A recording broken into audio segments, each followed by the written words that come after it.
அம்மா அடியனுக்கு உத்தரவு வழங்கலாம். சிவாய நம. சிவாய நம. திருச்சிற்றம்பலம்.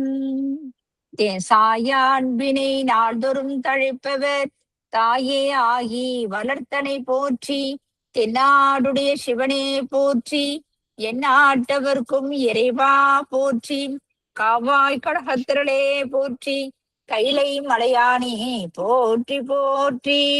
ஐயா நானூறு திருப்பாடி ஆரம்பிக்கலாங்க ஐயா.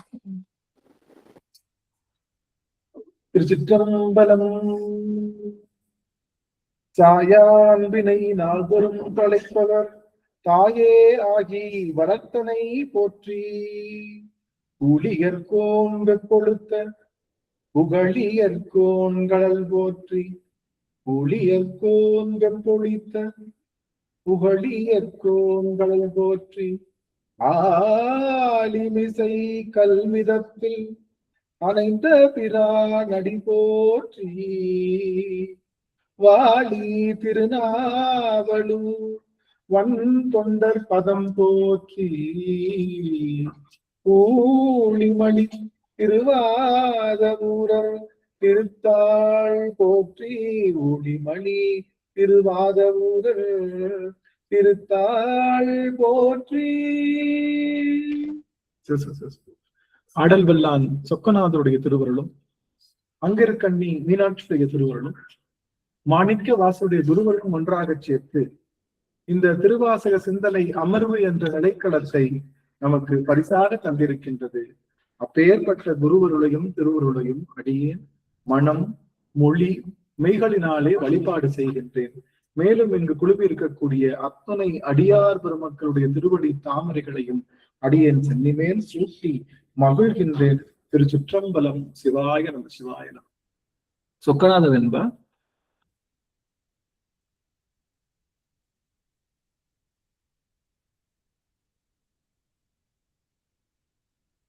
எக்காலம் தாகங்கள் இற்றிடுமோ காயங்கள், எக்காலம் ஆசை சினம் இற்றிடுமோ,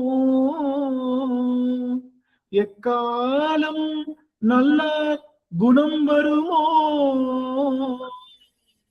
நாதா எல்லாமுமாய் அல்லானே சொக்கநாதா. சொக்கநாதா சொக்கநாதா.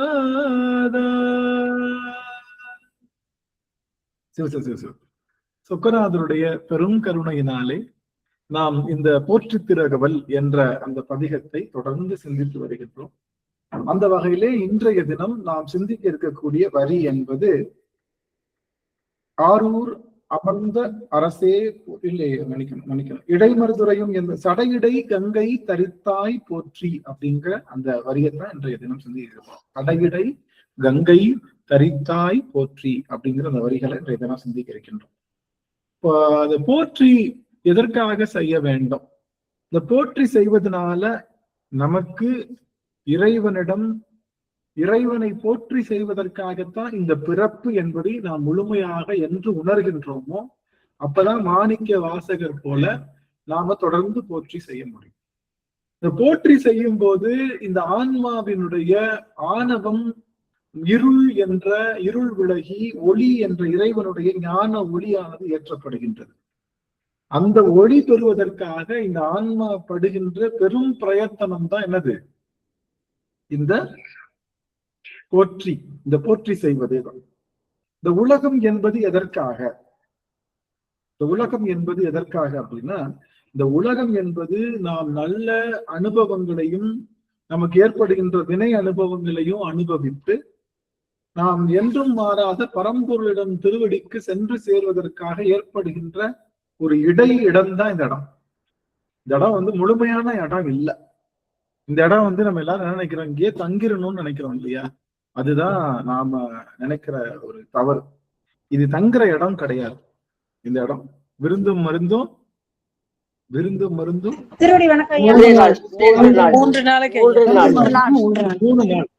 3 நாளைக்குன்னு சொல்வது போல அதுக்கு மேல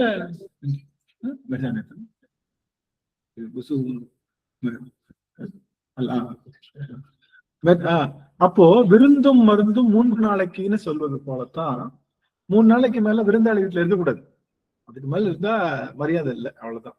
அந்த மாதிரி இந்த உலகத்துல நாம தங்குவதற்கு வரல. எல்லாரும் எனக்கு தர வேண்டிய கூலியை கொடுத்துடலாம், எல்லாரும் எனக்கு தர வேண்டிய கூலியை கொடுத்துடலாம். உன்னை பார்த்ததுக்கு அப்புறம் தான், ஏன்னா ரொம்ப நாள் ஆயிடுச்சு, உன்னை பார்த்துட்டு தான் நீங்களும் கூலி கொடுக்காம தப்பிச்சிடலாம்னு நினைக்கிறீங்க.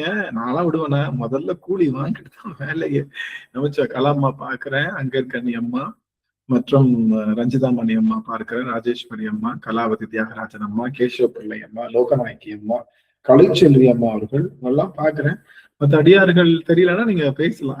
அம்மா மற்ற அடியார்கள் லோகநாயகி அம்மா, மீனாட்சி அம்மா பாத்துட்டேன், முருகேஷன் ஐயா பாத்துட்டேன், திலகம் அம்மா பாத்துட்டேன், பிரேமா அம்மா, ஜானகி அம்மா, ஜானகி அம்மா தெரியும்.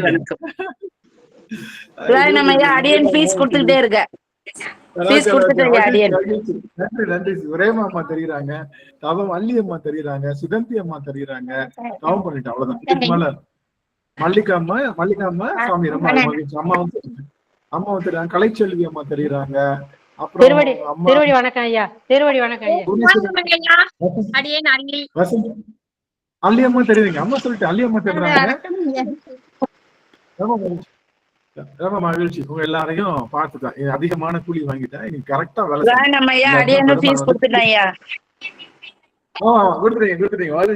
மகிழ்ச்சிங்க சாமி. கிருஷ்ணவேணி அம்மா தெரியுறாங்க, அம்மா எல்லாருமே தெரியுறாங்க. மகிழ்ச்சி தவம் பண்ணிருக்கேன். இப்போ ஆமா குகப்பிரியா அம்மா சுவாமி தெரியுறீங்க, பேசுறதுக்கு அப்புறம் தெரியுறீங்க சாமி. ருசிலா அம்மா தெரியுறாங்க, மகிழ்ச்சி. சுபா அம்மா என்னாச்சு தெரியல எனக்கு, மகிழ்ச்சி. வசந்தா அம்மா தெரியுறாங்க, சாரமதி அம்மா இப்பதான் திருவடி வணக்கம் போடுறாங்க, எனக்கு தெரியல, மகன் தெரியல, தரிசனம் கொடுத்தா நல்லது. மகிழ்ச்சி. சரி, எல்லாரையும் பார்த்தாச்சு, இது அவ்வளவுதான். ஃபீஸ் எல்லாம் வாங்கியாச்சு. நம்ம இனிமே கரெக்டா வாங்க. திருவடி வணக்கங்க ஐயா. வளர்வதி குரலே சந்தோஷம். திருவடி வணக்கம். இதுதான் இந்த திருவாசகத்தினுடைய நோக்கமே, எல்லாரையும் பாக்குறது. மற்றபடி திருவாசக சிந்தனையில வேற நோக்கம், அடினா எனக்கு வேற எந்த நோக்கமும் இல்லை. மகிழ்ச்சி, உங்க எல்லாரையும் பார்த்தாச்சு. இதோட இப்போ முக்கியமான செய்தி, புஷ்பமா பாத்துட்டேன். இப்ப முக்கியமான செய்தி, நம்முடைய திருவள்ளுவர் என்ன சொல்றாரு? பிறவி பெருங்கடல் நீந்துவார் நீந்தார் இறைவனடி சேராதார் சொல்றாரா இல்லையா? இறைவாழ்த்துல பிறவி பெருங்கடல். அப்போ இந்த பிறவி என்பதை பெருங்கடல் தான் சொல்லுவாங்க. யாராவது கடல்ல வீடு கட்டி வாழ்வாங்களா? நீங்க என்னதான் கடல்ல நீங்க போய் மீன் பிடிக்க போனாலும், நீங்க முத்தெடுக்க போனாலும், வாணிபம் செய்ய போனாலும், எல்லாம் திரும்ப எங்கத்தான் வரணும்? நம்ம எங்கத்தான் வரணும்னு நினைப்போம்? கரைக்கு தான் வரணும். திரும்ப தரைக்கும் கரைக்கும் வந்துதான் ஆகணும். அது மாதிரி கடல்ல நம்ம வீடு கட்டி வாழணும்னு ஆசைப்பட மாட்டோம். அது போல மத்தியமா பார்த்துட்டேன். அது போல நம்மளுடைய இந்த உலகம் என்பது கடல் தான். இந்த கடல்ல வீடு கட்டி வாழணும் நம்ம நினைக்கிறோமே, ஆகா இந்த வீடை விட்டு போக கூடாது, இங்கேயே இருக்கணும், இங்கேயே தங்கிடணும். ஒரு 80 வயசு கிடையாது, 200 வயசானாலும் இங்கேயே தங்கிடணும். ஆனா இது தங்கும் இடம் அல்ல. இந்த உலகம் என்பது தங்கும் இடம் அல்ல. நம்ம கடந்து செல்ல வேண்டிய ஒரு பாதை, பயணம் தான். ரோட்ல போய் உட்காருவோமா? வீட்டுல தானே உட்காருவோம். அதனாலதான் இறைவன் திருவடிக்கு என்ன பேரு? வீடுன்னு பேரு. இறைவன் திருவடிக்கு நம்மளாம் இப்படி ஈஸியா புரிஞ்சுக்கணுன்றதுக்காகத்தான் இறைவன் திருவடிய வீடுன்னும், நாம வாழ்கின்ற வாழ்க்கைய பிறவி கடல்னு சொன்னாங்க. கடல்ல தங்க மாட்டோம், வீட்டுலதான் போய் தங்குவோம். அதனால இறைவன் திருவடிக்கு போறதுக்காக இந்த கடலுக்குள்ள நம்ம இறங்கியிருக்கோம். அவன் அந்த கடல்ல நிக்கிறான், நம்ம இந்த கடல்ல இருக்கோம். அவன் திருவடிக்கு போறதுக்காக இந்த கடல்ல இறங்கியிருக்கோம். அப்போ சிவபெருமான் என்ன பண்றான்? நமக்கு அடியார்கள் என்ற அந்த புனைனா ஒரு ஓடம், அடியார்கள்னு ஓடத்தை நமக்கு தர்றான். அந்த ஓடம் மூலமாக இறைவனை எளிமையாகவும் சிறப்பாகவும் நாம் என்ன பண்ண முடியும்? கடந்து விட முடியும். ஆக ஒண்ணு தெரிஞ்சுக்கணும், இங்க நாம டேரா போடுறதுக்கு வரல. எங்க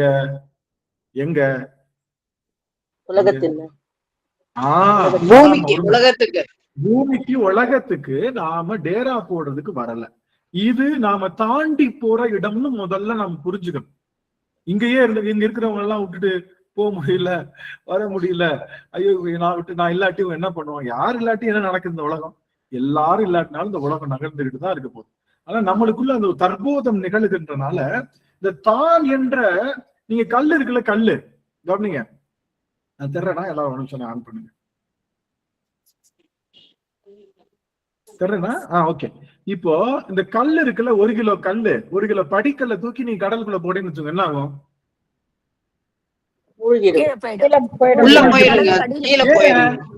ஏன் அப்படின்னா திண்மையா இருக்கு, ரொம்ப திண்மையா இருக்கு, அடர்த்தியா இருக்கு, அதனால உள்ள போயிடும். ஆனா அதே 1 கிலோ இரும்ப தட்டி தகரம் மாதிரி தட்டி அப்படி வளைச்சோம்னு வச்சுக்கோங்க, வளைச்சு போட என்ன பண்ணும்? மிதக்கும். தான் என்ற எண்ணத்தை ஒரு சேர குவிக்கிறனால பிறவி என்ற பெருங்கடல்ல மூழ்கிடுவோம். தான் என்ற எண்ணத்தை, நம்மளுக்கும் சுயநலம் தான். என்ன சுயநலம்? நான் நல்லா இருக்கணும்ன்றதை விட என் ஊரு நல்லா இருக்கணும், இந்த உலகம் நல்லா இருக்கணும், நான் இருக்கிற எல்லாம் நல்லா இருக்கணும் நினைக்க நம்மளுடைய தற்போது என்ன இருக்குது? தட்டி தட்டி தட்டி மெலிசாயி அப்படியே வளைஞ்சிருது, அது கடல்ல முதக்குது. தான் என்ற எண்ணத்தோட இந்த பிறவி என்ற பெருங்கடல்ல இறங்குறவங்க யாருமே வீடு போய் சேர முடியாது. தான் என்ற எண்ணம் இல்லாம பொதுநலத்தோடு எல்லாரும் நல்லா இருக்கணும்னு தன்னுடைய அந்த எண்ணத்தை அப்படியே விரிச்சு அகலமாக்கி அதை குவிச்சு அதை பண்ணோம்னா அதே 1 கிலோ வெயிட் மிதக்க ஆரம்பிக்கும். புரியுதுங்களா? புரியுதுங்களா? அப்போ சயின்ஸ் படி நீங்க விழுந்ததும் நீங்க போட்டீங்கல்ல, கல்லு போட்டப்போ முங்குறப்போ ஒரு தண்ணி மேல வரும்ல, அதுவும் உங்க வெயிட்டும் சமமா இருந்தா மிதக்கும். இதுதான் நல்லா கவனிச்சுங்க. நீங்க மிதத்தல் விதி என்னன்னா, பிசிக்ஸ் கிளாஸ் இருக்குன்னு நினைக்காதீங்க, புரியறதுக்காக சொல்றேன். மிதத்தல் விதினா என்னன்னா, நீங்க போடுற வெயிட் போடுறீங்கல்ல, வெயிட் போட்ட உடனே கொஞ்சம் போல தண்ணி மேல வரும்ல, அந்த மேல வர தண்ணியும் உங்க வெயிட்டுக்கும் சமமா இருந்தா அந்த பொருள் மிதந்துடும். அது போல உள்ள போற தண்ணியும் வெளியே போற தண்ணி, நீங்க ஒரு பொருளை அமுக்குறீங்கன்னு வச்சுக்கோங்க, கை நம்ம தண்ணி இருக்குல்ல, தண்ணியை கையை வச்சு அமுக்குறோம்னா என்ன ஆகும்? நம்ம அமுக்குற அளவுக்கு தண்ணி மேல வருமா இல்லையா? நம்ம அமுக்குற அளவுக்கு தண்ணி மேல, இது ரெண்டும் சமமா இருந்தா மிதக்கும். நான் அமுக்குறதும் அது வெளியே வர்றதும் ரெண்டும் சமமா இருந்தா அந்த பொருள் மிதக்கும். இதுதான். அது போல நாம பெருமான்கிட்ட எதிர்பார்க்கறதையும் எல்லாருக்கும் கொடுக்கறதுக்கு மாதிரியும், பெருமான்கிட்ட எதிர்பார்க்கலாம், எனக்கு ஒரு வீடு வேணும் சாமி, நல்லா காரு வேணும், பங்களா வேணும்னா இது எல்லாருக்கும் பயன்படணும்னு நினைச்சா நம்ம மிதந்துருவோம், பிறவிக்கு பெருங்கடல்ல மிதந்துரும். எனக்கு மட்டும் வேணும், நான் மட்டும் அனுபவிக்கணும்னு நினைக்கிறப்போ வாங்குறது நிறைய, கொடுக்கறது கொஞ்சம். வாங்குறது நிறைய, கொடுக்கறது கொஞ்சம்னா முங்கிடுவோம், போக மாட்டோம். வாங்குறதுக்கு சமமா கொடுத்தோம் அப்படின்னா அந்த ஆன்மா பிறவி என்ற பெருங்கடல்ல மிதந்து இறைவனுடைய திருவடி சேரும். இது சயின்ஸ் படி சொல்றோம். ஒரு பொருள் மிதக்கிறோம்னா அப்ப ஈஸியா ஞாபகம் வச்சுக்கணும். ஆக ஒண்ணு தெரிஞ்சுக்கணும், நாம மிதக்கிறோமோ இல்லையோ, நாம இங்க தங்க வரல, நாம இங்க வந்து செல்லுகின்ற ஒரு வேடந்தாங்கல் பறவை மாதிரி வந்திருக்கமே தவிர நமக்கு திரும்ப ரிட்டர்ன் ஆகுறதுக்கு இறைவனுடைய திருவடி இருக்குன்ற நினைப்பு எல்லாருக்கும் வரணும். இந்த வீட்டுல நாம தங்க வரல, இந்த வீட்டை கடந்து நம்ம இன்னொரு வீட்டுக்கு போறதுக்கு, ஒரு தெருவு கடந்து நம்ம வீடு வரோம்னா அந்த தெருவை கடந்துட்டு இருக்கோம், அவ்வளவுதான். நான் அந்த தெருவை கடந்தா வீடு வந்துடும். எதுக்கு அந்த வீட்டுக்கு போவோம்? இங்கேயே நடுத்தருலயே உட்காந்துக்கலாம் அப்படின்னு சொல்லி உட்காரு. சாமிகிட்ட அடிக்கடி சொல்லுவோம்ல, சாமி என்னை நடுத்தருல நிறுத்திய சாமின்னா, நீ தான் நடுத்தருல நிக்கணும்னு ஆசைப்படுறேன், நான் வீட்டுக்கு வான்னு கூப்பிடுறேன், உனக்கு என்ன வேணும்? நடுத்தருன்னு சொல்லுகின்ற இந்த உலகத்துல நிக்கிறதுக்காகத்தான் நீ ஆசைப்படுற அப்படின்னு நாம சாமி கிட்ட வந்து நம்ம என்ன சொல்றோம்? சாமி என்னை இப்படி நடுத்தருல நிறுத்திட்டியே அப்படின்னு. அப்படி கிடையாது. இறைவன் திருவடியை தவிர வேற எது நினைச்சாலும் அது எதுல நிக்கிறதுக்கு சமம். இறைவன் திருவடியை தவிர வேற எதை பெருசா நினைச்சாலும் அது நடுத்தருன்னு நிக்கிறதுக்கு தான் சமம், வீட்டுக்கு போறதுக்கு சமம் இல்லை. அவன் திருவடியை தவிர வேற எந்த பொருள் உயர்ந்ததாக தெரிந்தாலும் நாம நட்டாத்துலதான் நிக்கணும். நம்மளால இறைவனுடைய திருவடி பெருசுன்னு நினைச்ச உடனே உங்களுக்கு போதம் வரும். போதம்னா போட்டுன்னு அர்த்தம். போதம்னா என்னது? போதம் அப்படின்னா போட்டுன்னு அர்த்தம். நளினி அம்மா திருவடி வணங்கிக்கிற அம்மா லெப்ட் ஆனாங்க, எனக்கு ரொம்ப கஷ்டமா இருந்தது, அந்த வந்தாங்க, மகிழ்ச்சி, திருவடி வணங்கிக்கிறது. அப்போ போதம்னா போட்டுன்னு அர்த்தம், ஒரு நம்மளை தாங்குகின்ற பொருள்னு அர்த்தம். நாம இந்த பிறவியை விட்டு கடக்கிறதுக்கு நமக்கு ஒரு போதம் வேண்டும். அது என்ன போதம் வேண்டும்? ஞான போதம் வேண்டும். ஞானத்தையே படகாக்கி நம்ம போகணும். நல்லா தெரிஞ்சுக்கோங்க, ஞானத்தை தான் நம்ம படகாக்கணும். ஞானம் என்பதுதான் நமக்கு படகா வந்து வரப்போகுது. ஞானத்தை, அந்த ஞானம் உலக ஞானமா இருந்தா போய் சேராது. அதுவும் என்னவா இருக்கணும்? சிவஞானமா இருந்தா தான் அது பேரு சிவ ஞான போதம். அந்த சிவ ஞானத்தையே போதமாக கொண்டு அதையே நம்முடைய புனையாக கொண்டு நாம் என்ன பண்ணோம்? இந்த பிறவி என்ற பெருங்கடலை கடக்க வேண்டும். புரியுதுங்களா? அப்போ நமக்கு எதுதான் போதம்? நம்ம மூழ்காம இருக்கிறதுக்கு நமக்கு போதம் ஞானம் தான். ஞானம் என்பது சிவஞானமா இருக்கணும். பதிஞானம்னு ஒண்ணு இருக்கு, பசுஞானம் இருக்கு, அதெல்லாம் நமக்கு கொண்டு போகாது. சிவஞானம் தான். ஏன் சிவஞானம்? ஏன்னா சிவஞானம் வந்தா சிவஞானத்துக்குள்ள என்ன இருக்கு? பதிஞானம், பாசஞானம், எல்லா ஞானமும் அரு சேர அடங்குகின்ற ஒரு பொருள். அண்டாக்குள்ள குண்டா போகும், குண்டாக்குள்ள அண்டா போகாது, அண்டா வாங்கிறது. அதனால அண்டா வாங்கிறது. அண்டா என்பதுதான் சிவஞானம். அந்த சிவஞானத்தை தான் நம்ம வாழ்நாள்ல போதும். இந்த சிவஞானத்தை பெருக்குவதற்காக வந்ததுதான் இந்த சிவநூல்கள்.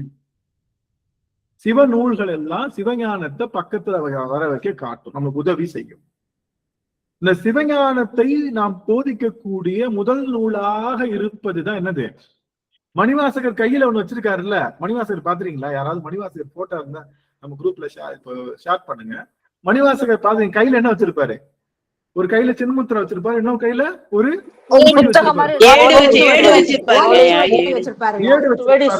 அந்த ஏடு என்ன ஏடுன்னு கேட்டாங்கன்னா, அந்த ஏடை நம்ம எல்லாம் திருவாசகம் நினைக்கிறோம். இல்ல, அது அவர் கொடுத்தது சிவஞான போதம் தான். கையில வச்சிருக்கிறது சிவஞான போதம் தான் வச்சிருக்காருன்னு சொல்றோம். திருவாசகம் வச்சிருக்காரு. அவர் புக்கை எங்க வச்சுட்டு போயிட்டாரு? அவர் புக்கை எங்க வச்சுட்டு போயிட்டாரு?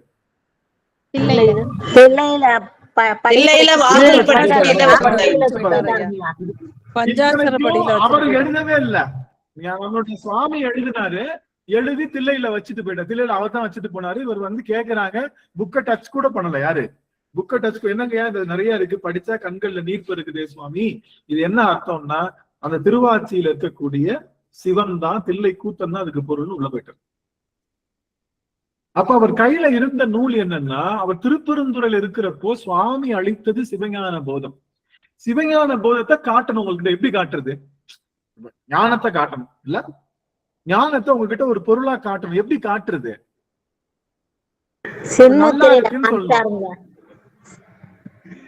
இல்ல, சின்முத்திரை வேற. சின்முத்திரை என்பது ஞானம் அல்ல. சின்முத்திரை இப்போ ஒரு பொருளை நம்ம ஐடென்டிஃபை பண்ணோம். இப்ப தண்ணியா இருக்கு, தண்ணி. இப்போ நீங்க ஒரு டிராயிங் வரைகிறீங்க, தண்ணி இருக்குன்னு காட்டணும். என்ன பண்ணுவீங்க?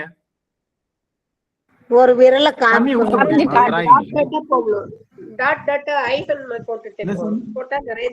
அருமை, சாந்திமதியமா அருமை. டாட் போட்டோம்னா அதுக்கு என்ன அர்த்தம்? அங்க தண்ணி இருக்குன்னு அர்த்தம். அதை காட்ட முடியாது. தண்ணி நம்ம பேப்பர்ல போய் தண்ணியை ஊத்தி காட்ட முடியுமா? காட்ட முடியாது. அதுக்கு டாட்டால வச்சோம்னா அது இடத்துல என்ன இருக்கு? தண்ணி இருக்குன்னு அர்த்தம். அது மாதிரி என்கிட்ட சிவஞானம் இருக்குன்றத, சிவஞானத்தை நான் போதமாக கொண்டிருக்கிறேன்றத குறியீடா காட்டுறதா அவர் கையில உள்ள புத்தகம். புத்தகம் எல்லாமே எதனுடைய வடிவம்? ஞானத்தினுடைய வடிவம். அவரு என்ன சொல்றாரு? ஒரு கையில சின்முத்திரை காமிக்கிறார். சின்முத்திரை அர்த்தம் ஆணவம், கண்மம், மாயை. இது மூணுல இருந்து விலகி இந்த ஆன்மா இறைவனோடு சேர்ந்தா என்ன கிடைக்கும்? என் கையில இருக்கிற புக்கு மாதிரி சிவஞான போதம் கிடைக்கும். நீ 3 மலங்களிலிருந்தும் நீங்கினால் உனக்கு சிவஞான போதம் கிடைக்கும்ன்றது. அந்த வடிவம் தான் என்ன வடிவம்?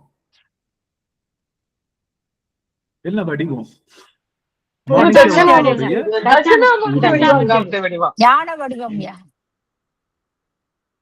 தட்சிணாமூர்த்தி வடிவம் அதுதான். மாணிக்க வாசகரும் அதான் வச்சிருக்காரு. மாணிக்க வாசகரும் கையில சின்முத்திரையும், ஒரு கையில சின்முத்திரையும், ஒரு கையில புத்தகமும் வச்சிருக்காரு. ஒரு கையில புத்தகம் வச்சிருக்காரு. அப்படி அந்த வடிவம் எதை காட்டுதுன்னா, நீங்க மும்மலங்களிலிருந்து நீங்கினா சிவஞான போதம் கிடைக்கும் என்பதை காட்டுவதுதான் யாது? மணிவாசகருடைய அந்த வடிவத்தினுடைய சிறப்பு. மணிவாசகர் பாத்தீங்கன்னா துறவு கோலத்துல தான் இருப்பார் இல்ல? மணிவாசகர் பாத்தீங்கன்னா துறவு கோலத்துல தான் இருப்பாரு. அவருக்கு என்ன கிடையாது? மேலாடை போட்டிருக்க மாட்டாரு. கந்தைன்னு சொல்லுவாங்க. கந்தைன்னு என்ன அர்த்தம்? முழங்காலுக்கு மேல அணிஞ்சக்கூடிய ஒரு ஆடைக்கு பேரு கந்தை அப்படின்னு அர்த்தம். கந்தை அப்படின்னா முழந்தாளுக்கு மேல அணிஞ்சா. வேட்டினா கால் வரைக்கும், பாதம் வரைக்கும் போட்டா அது பேரு வேட்டி. அது பேரு வேட்டி. முழந்தாள் வரைக்கும் கட்டியிருந்தா அது பேர் என்னது? கந்தைன்னு சொல்லுவாங்க. அந்த கந்தை ஆடை தான் யாரு கொடுத்திருக்காங்க? நம்மளுடைய மணிவாசகருக்கு கொடுத்திருக்காங்க. கந்தை ஆடையும் கோவணமும் பெரும்பாலும் துறவரத்தை ஏற்பவர்களுக்குத்தான் அது வந்து நம்மளுடைய சைவத்துல கொடுக்கக்கூடிய ஒரு ஆடை. சைவத்துல என்ன கிடையாது? காவி என்பது கிடையாது.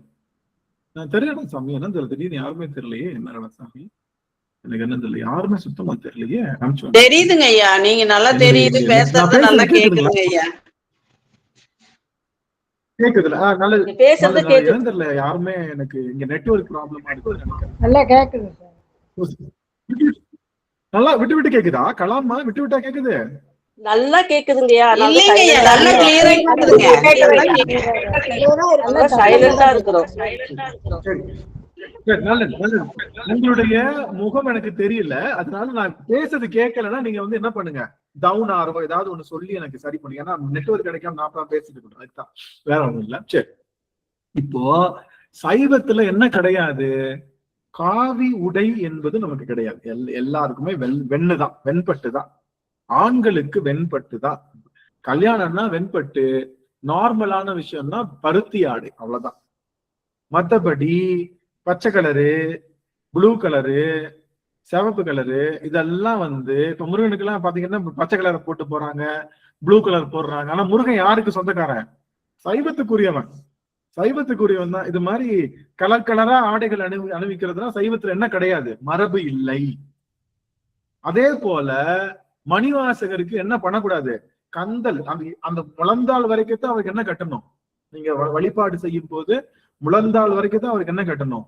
வெந்நீர் ஆடை நீங்க போடணும், முழந்தாள் வரைக்கும் தான். அதுக்கு மேல ஃபுல்லா போடக்கூடாது. ஃபர்ஸ்ட். ரெண்டாவது, ருத்ராட்சம் மட்டும்தான் இருக்கணும் அவருக்கு, நெற்றியில திருநீர் மட்டும்தான் இருக்கணும். நீங்க மாலைன்னு போட்டீங்கன்னா, மணிவாசகருக்கு மாலைன்னு போட்டா நம்ம வந்து வில்வம் போடலாம், இல்ல அப்படின்னா நம்மளுடைய இந்த மலர்கள் போடலாம். ரொம்ப கலர்ஃபுல்லான மலர்கள் தான் தேவையில்லை, போட்டா ஒன்னும் தப்பு கிடையாது. ஆனா நீங்க எதுவும் செஞ்சாலும் தப்பு கிடையாது. ஆனா தாத்பரியத்தை நம்ம என்ன பண்ற மாதிரி, அது தாத்பரியம் என்ன சொல்லுது?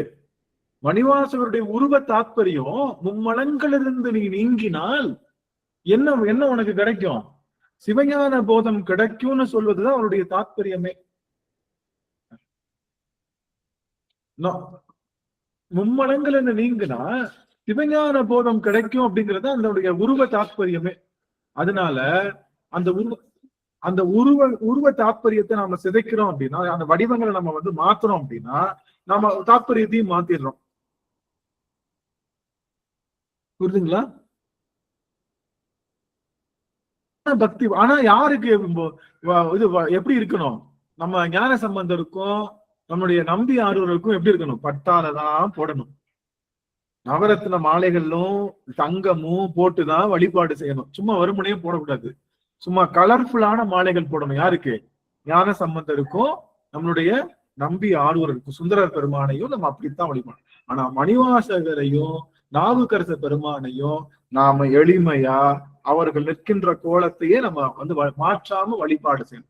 மாத்தணும் என்ன ஆகும்னா, அவர்கள் போக பொருளுக்கு மாயைன்னா என்ன அர்த்தம்? ட்ரெஸ் ரொம்ப பல பலன் இருக்கு.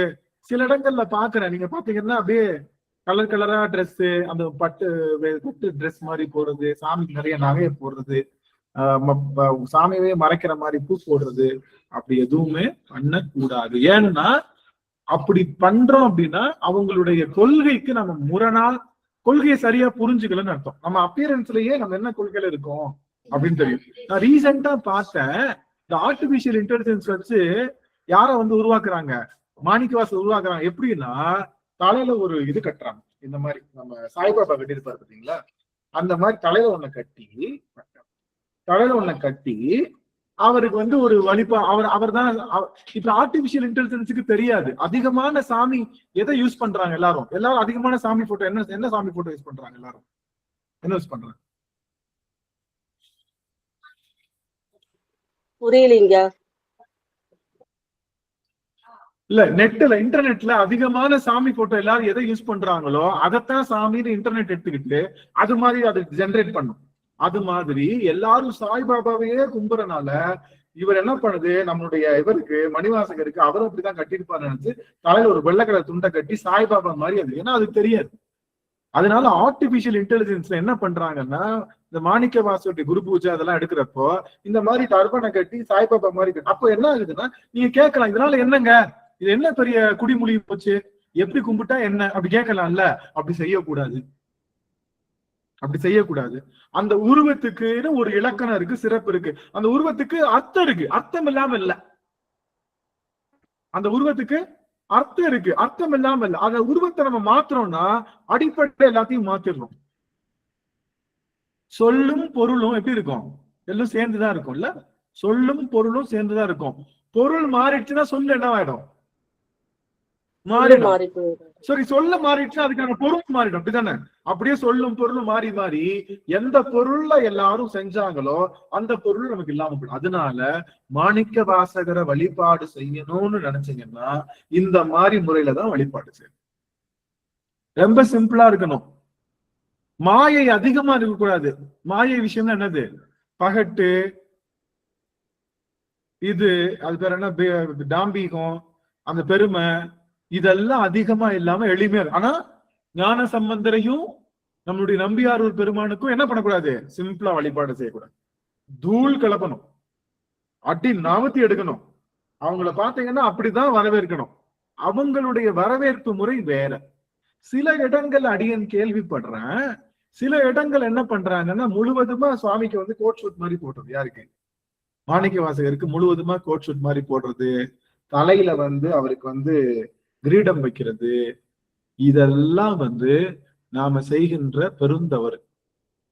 அது அப்படி செய்யறதுனால நமக்கு நல்ல சந்தோஷம். நம்ம மாணிக்க வாசகர ராஜாவை பார்க்கணும்னு ஆசைப்படுறது தப்பு கிடையாது. மாணிக்க வாசகர ராஜா எனக்கு அவர் தாங்க ராஜா, எனக்கு அவர் தாங்க குருன்னா, இப்ப நான் இருக்கேன், என்ன கூப்பிடுறீங்க வீட்டுக்கு, நான் ஒன்னும் பெரிய ஆள் இல்லை, சும்மா ஒரு பேச்சு, ஆனந்து வாடா வீட்டுக்கு வாடா, என்னடா நல்லா இருக்கியா, சரி வீட்டுக்கு வந்துட்டு போடான்னு கூப்பிடுறேன்னு சொல்லுங்க, சரின்றீங்க. அப்ப வந்து கேக்குறீங்க, என்ன ஏன் உங்களுக்கு பிடிக்காதுன்னு கேக்குறீங்க. அம்மா எனக்கு வந்து இந்த மாதிரி இந்த பதார்த்தம் எனக்கு பிடிக்காதுன்னு சொல்றேன். அம்மா இந்த பதார்த்தம் எனக்கு பிடிக்காதுமா சொன்னேன். அப்படியா, சரின்னு கேட்டு நான் வீட்டுக்கு போனது போறேன், அதே பதார்த்தமா வரிசையா தட்டுல வைக்கிறீங்க. எப்படி இருக்கும், என்ன உபசரிக்கிறதுக்காகவா இல்ல அது எதுமைப்படுத்திருக்க? அது மாதிரி மணிவாசகருக்கு பிடிக்காதது, அவர் ஏற்கனவே யாரா இருந்தாரு, அமைச்சரா தான் இருந்தாரு, அமைச்சரா இருக்கிறது பிடிக்கலன்ட்டார். அமைச்சரா இருக்கிறது பிடிக்கலன்னு சொல்லிட்டு தான் வெறும் கோவணத்தோட தன்னுடைய ஓடும் கவர்ந்தியும் உறவென்றேன்னு சொல்லி வந்துட்டார். அதுக்கப்புறமும் போய் இல்ல அவர் நான் இப்படித்தான் வழிபாடு செய்வேன்னா, மணிவாசகரை முதல்ல புரிஞ்சுக்கல, திருவாசகத்தை ரெண்டாவது சரியா படிக்கலன்னு. இந்த பிள்ளைங்க போற யூனிஃபார்ம் வச்சு எந்த ஸ்கூல் கண்டுபிடிக்கலாம் பாத்துறீங்களா? ப்ளூ கலர் சட்டை, வெள்ளை கலர் சட்டை, ப்ளூ கலர் பேண்ட், இது ஒரு ஸ்கூலு. இந்த கலர் சட்டை, அது ஒரு, அது கண்டுபிடிக்கலாம்ல. அந்த மாதிரி நீங்க வழிபாடு செய்யறத வச்சு நீங்க எந்த அளவுக்கு சிவத்தையும் திருவாசகத்தையும் புரிஞ்சிருக்கீங்கன்னு கண்டுபிடிச்சிடலாம். உங்களை வந்து திருவாசகனை எவ்வளவு புரிஞ்சுக்கீங்கன்னு ஈஸியா எப்படி கண்டுபிடிக்கலாம்னா, வீட்டுக்கு வர்றப்போ பூஜை ரூம், நீங்க வழிபாட்டு முறை, அடியார்களை வரவேற்கிற முறை, இதெல்லாம் பார்த்தாலே ஆகா இவங்க வந்து திருவாசகத்தை சரியா புரிஞ்சிருக்காங்க, இவங்க திருவாசகத்தை இன்னும் புரிஞ்சுக்கவே இல்லை, இவங்க உள்ளுக்குள்ளேயே நுழையல அப்படிங்கறத தெளிவா. அதனால நான் என்ன சொல்றேன்னா, நம்மளுடைய ஒரு யூனிஃபார்மை வச்சு அவங்க எந்த ஸ்கூலுன்னு கண்டுபிடிக்கிற மாதிரி நம்மளுடைய வழிபாட்டு முறையை வச்சு நம்ம யாரு எந்த இடத்துல இருக்குன்றதை நம்ம கண்டுபிடிச்சோம். அதனால நீங்க ஜாலியா இல்லைங்க, நான் வந்து நல்லா எனக்கு நகை போட்டுதான் வழிபாடு பண்ண பிடிக்கும், நிறைய காசு வைப்பேன், நிறைய பட்டு புடவை சாத்தணும், அந்த மாதிரி வழிபாடு செய்யணும்னா அம்பாள் இருக்கா, சக்தி இருக்கா, அவளுக்கு பண்ணலாம். நீங்க நடராஜருக்கு எதுவுமே பண்ணக்கூடாது, நகை போடக்கூடாது, எந்த விஷயம் போடக்கூடாது. ஆனா அம்பாளுக்கு நகை போட்டு, ஏன்னா அவ யாரு, எந்த பொருள், எதற்குரிய பொருள்? அம்பாள் மாயைக்குரிய பொருள், அவள் மாயைக்குரிய பொருள். புரியுதுங்களா? மாயை. அதனால அவளை நீங்க முழுவதுமா எதுலதான் போடணும், அப்படியே பீதாம்பரியா, பட்டு பீதாம்பரியா, பூஷணியாக, அதாவது எல்லா அலங்கார பூஷணியாக அவரை முழுவதுமாக அவள் அலங்காரம், அவளை சிம்பிளா வைக்க கூடாது. உங்களுக்கு பிடிச்சா அவகிட்டதான் நீங்க காட்டணும். இல்லையா, சோமாஸ்கந்தர் வச்சிருக்கீங்கன்னு வச்சுக்கோங்க, சோமாஸ்கந்தருக்கு நீங்க எல்லாம் போட்டலாம், நீங்க எல்லாரும் எல்லா நகை இல்லைங்க நகை. ஆனா நம்ம வழிபாடு எதை நோக்கி போகணும், இந்த நகை போடுறதுல என்னுடைய வழிபாடு முதல்ல ஃபுல்லா இருந்துச்சு அப்படின்னா நான் இன்னும் மாயையிலிருந்து நீங்கள அப்படின்னு அர்த்தம். நான் மாயையிலிருந்து நீங்கிறதுக்காக தான் வழிபாடே செய்கிறேன். அது அடுத்த நிலைக்கு போகணும், அதுல எல்லாம் பெற்று இல்லாம அப்படியே போய்கிட்டே இருக்கணும், அதுக்குதான் வழிபாடு. அப்போ நாம பூசுகின்ற திருநீரை வைத்தோம், நம்மளுடைய அணிகலனை வைத்தோம், நம்ம எந்த நிலையில இருக்கோம்னு சொன்னோம். நல்லா கவனிச்சுக்கோங்க. எல்லாத்தையும் கழட்டி போட்டு நான் அப்படியே துறவரம் போகணும்னு நான் சொல்லல. உங்களுக்கு துறவரம் பிடிக்கலன்னா இல்லறத்துக்குன்னு ஒரு வழி இருக்கு. எங்க நம்பியாருடைய வழிபாடு செய்யலாம், பண்ணிக்கலாம். இல்லங்க எனக்கு துறவரம் எல்லாம் போக பிடிக்கல, பண்ணிக்கலாம். இல்லங்க நான் ஞான சம்பந்த வழிபாடு பண்ணுங்க, டம்மால் டுபில் பண்ணுங்க, டம்மால் டுபில் பண்ணுங்க, நல்லா பண்ணுங்க, உங்களை யாரும் எதுவும் கேட்க தேவையில்லை. ஆனா ராங் பெர்சனை ராங் பிளேஸ்ல வைக்க கூடாது. புரியுதுங்களா? அவர் சொன்ன கொள்கைக்கு ஆப்போசிட்டா நம்ம எதுவும் காரைக்கால் அம்மையாரை பாக்குறேன் இப்பெல்லாம். காரைக்கால் அம்மையாருக்கு காசு மாலை என்ன, ஒட்டியான என்ன, லிப்ஸ்டிக் என்ன, கண்மை என்ன, அந்த அம்மா இதெல்லாம் வேணான்ட்டு நான் பேயூரு பெறணும்னு சொல்லி உட்காந்துருக்காங்க. பேயூரு பெறணும்னு உட்காந்துருக்காங்க. திரண்டெழுந்த நரம்பும், குண்டுவெளி கண்களும், கோரை பற்களும், தொங்கிய முளை மார்பும், வரிச்செலும்பு தெரிகின்ற அந்த உடல் அமைப்பையும் வச்சுதான் அம்மா வளர்ப்பா. அதை பார்த்து ரசிக்க கத்துக்கிட்டாலே நம்ம பெரிய ஆத்தடி பயமா இருக்கு, பேய்மா இருக்காங்க, பயமா இருக்குன்னு நினைச்சாலே அந்த கொள்கைக்கு வேற, நம்ம இது வேறன்னு நம்ம பாத்துக்கிறோம். மேக்கப், நிறைய மேக்கப் போடுறாங்க எல்லாரும். யாரும் சொல்லி தரல, எப்படி வேணாலும் கும்பிடலான்னு. இல்லைன்னா சாய்பாபா தூக்கி எங்க வச்சாச்சு? சிவலிங்க திருமணிலே வச்சாச்சு. சாய்பாபாவை தூக்கி சிவலிங்க திருமணில வச்சு சாய்பாபாவுக்கு முன்னாடி ஒரு நந்தியம் பெருமானையும் வச்சாச்சு. நந்தி யாருக்குரியவன் தான்? நந்திய பெருமான் சிவபெருமானுக்குரியவன் தான். அத போய் எங்க சாய்பாபாவுக்கு வச்சாச்சு. என்ன கும்பிடுறோம், யார கும்பிடுறோம், என்ன வழி, என்ன விஷயம்? நீங்க கேட்கலாம், ஏண்டா படுபாவி அடிக்கடி எல்லாத்தையும் சிவமா பார்க்கணும்னு சொல்ற, இப்ப என்னன்னு கேட்டா சாய்பாபாவுக்கு முன்னாடி நந்தியம் பெருமானை வச்சது தப்புங்கிற. என்னதான் சொல்ல வர்ற படுபாவி? தயவு செய்து கிளியரா சொல்லிடு. நான் என்ன சொல்ல வரேன்னா, நீ வருவாயனதான். நீ வருவாயனுக்கு சொன்னமா ஞாபகம் இருக்கா? நீ வருவாயன. அங்க இருக்கிற சிவத்துக்குத்தான் மரியாதை, உள்ள இருக்கிற சிவத்துக்குத்தான் மரியாதை, வேற யாருக்கும் மரியாதை இல்லை. அதனால நல்லா புரிஞ்சுக்கோங்க. அவங்கள சிவத்துக்கு மரியாதை செய்யணுமே தவிர சிவமாவே ஆக்கக்கூடாது. அது பண்ணக்கூடாது. அடியார்களும் அப்படித்தான், குருநாதரும் அப்படித்தான். சிவம் உள்ள இருக்கு, அதனால மரியாதை. சிவமாவே பார்க்கணும்னு நினைக்கிறது நம்முடைய பெருந்தல். அதுக்காக நீங்க சிவ சின்னங்களை அவங்களுக்கு சாத்தணும். ஆனா அவங்க என்ன சொல்லிட்டாங்க, நல்லா கவனிங்க. அவர் ஒரு சிவனடியாரா இருக்காருன்னு வச்சுக்கோங்க. யாரு? சாய்பாபா ஒரு சிவனடியாரா இருக்காருன்னு வச்சுக்கோங்க. அவருக்கு நீங்க திருநீர் பூசுறதும் எல்லாம் பண்றதும், நம்ம யாருக்கு? நம்ம மாணிக்க வாசகருக்கு பூஜை பண்றோம், நம்மளுடைய 63 நாயன்மார்களுக்கு பூஜை பண்றோம், எல்லாம் பண்றோம். சிவபெருமானை காட்டுகின்ற அத்தனை தீபாரதனையும் காட்டுறோம், தவறு இல்லை. ஆனா அவருக்கு என்ன பண்றாங்க? திருநீர் அவர் ஏற்கல, சிவத்தை அவர் ஏற்கல. அவர் கொள்கை இல்லைன்னா இது வரைக்கும், அதாவது நான் உங்களுக்கு தெரியுமான்னு தெரியல, அவர் என்ன கொள்கை, அவருடைய விஷயம் என்ன, அவர் எதை சொல்ல வந்தாரு? சாய்பாபா கும்பிட்டா காசு கிடைக்கும், அவ்வளவுதான். அவர் யாரா வேணா இருக்கட்டும், நான் கும்பிடுறேன், எனக்கு காசு வேணும் அப்படின்ற புத்தியில வந்தோம்னாலதான் எல்லாரும் இவ்வளவு பெருசா வந்திருக்கு. காசு சம்பாதிக்கிறதுக்கு நாம இங்க வரல, தெரிஞ்சுக்கோங்க. ஆனா எல்லாம் என்ன சொல்றது, நான் ஏற்கனவே சொல்லியிருக்கேன், ஞாபகம் இருக்கா? திருமலையில யார் இருக்கா?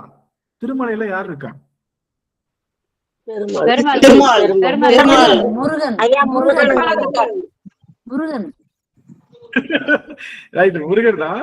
இல்ல நம்ம எல்லாருக்கும் அப்படி சொல்ல வேணும். திருப்பதி மலை வாழும் வெங்கடேசா, திருமகள் மனம் நாடும் ஸ்ரீனிவாசா, ஏழு மலைவாசா அப்படின்னு சிவனடியார்களே நாமத்தை போட்டுக்கிட்டு, நெத்தில இருக்கிற திருநீரெல்லாம் அழிச்சிட்டு நாமத்தை போட்டுக்கிட்டு எப்படியாவது காசு குடுறான்னு போன.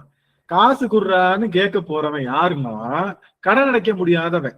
அவன் யாரு?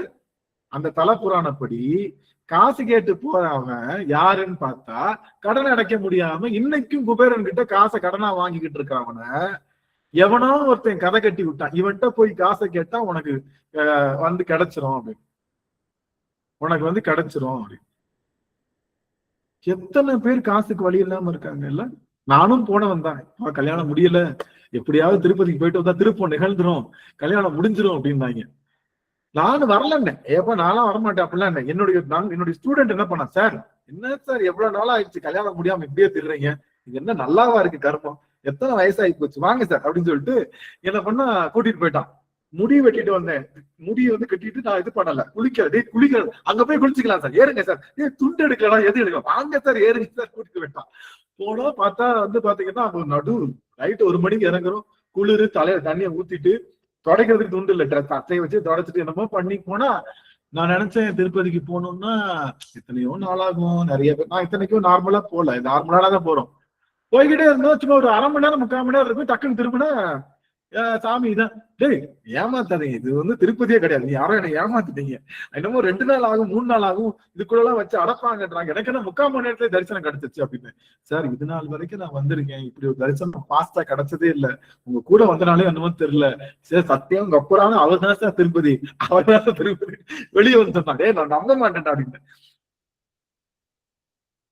நாம எல்லாரும் ஏதோ ஒரு எங்க போறதுன்னு தெரியாது, அதாவது எத்த தின்னா பித்தம் தெரியும்னு சொல்லுவாங்க இல்லையா, பித்தம் தெளிகிறதுக்காக எதையாவது தின்னுகிட்டே இருக்கும், இதை தின்னா பித்தம் தெளியுமா, அதை தின்னா பித்தம் தெளியுமான்னு சொல்ற மாதிரி கண்டதை தின்னு நம்ம கடைசியில கண்டதை தின்னு வயிறு வலிச்சதுதான் மிச்சம். அந்த மாதிரி எதையாவது பண்ணா பணம் கிடைக்குமா, கஷ்டம் தீருமான்னா பணத்தினாலேயோ மற்ற விஷயங்கள்னாலேயோ எந்த கஷ்டமும் தீராதுன்றத பணம் வந்ததுக்கு அப்புறம் தான் தெரிஞ்சு.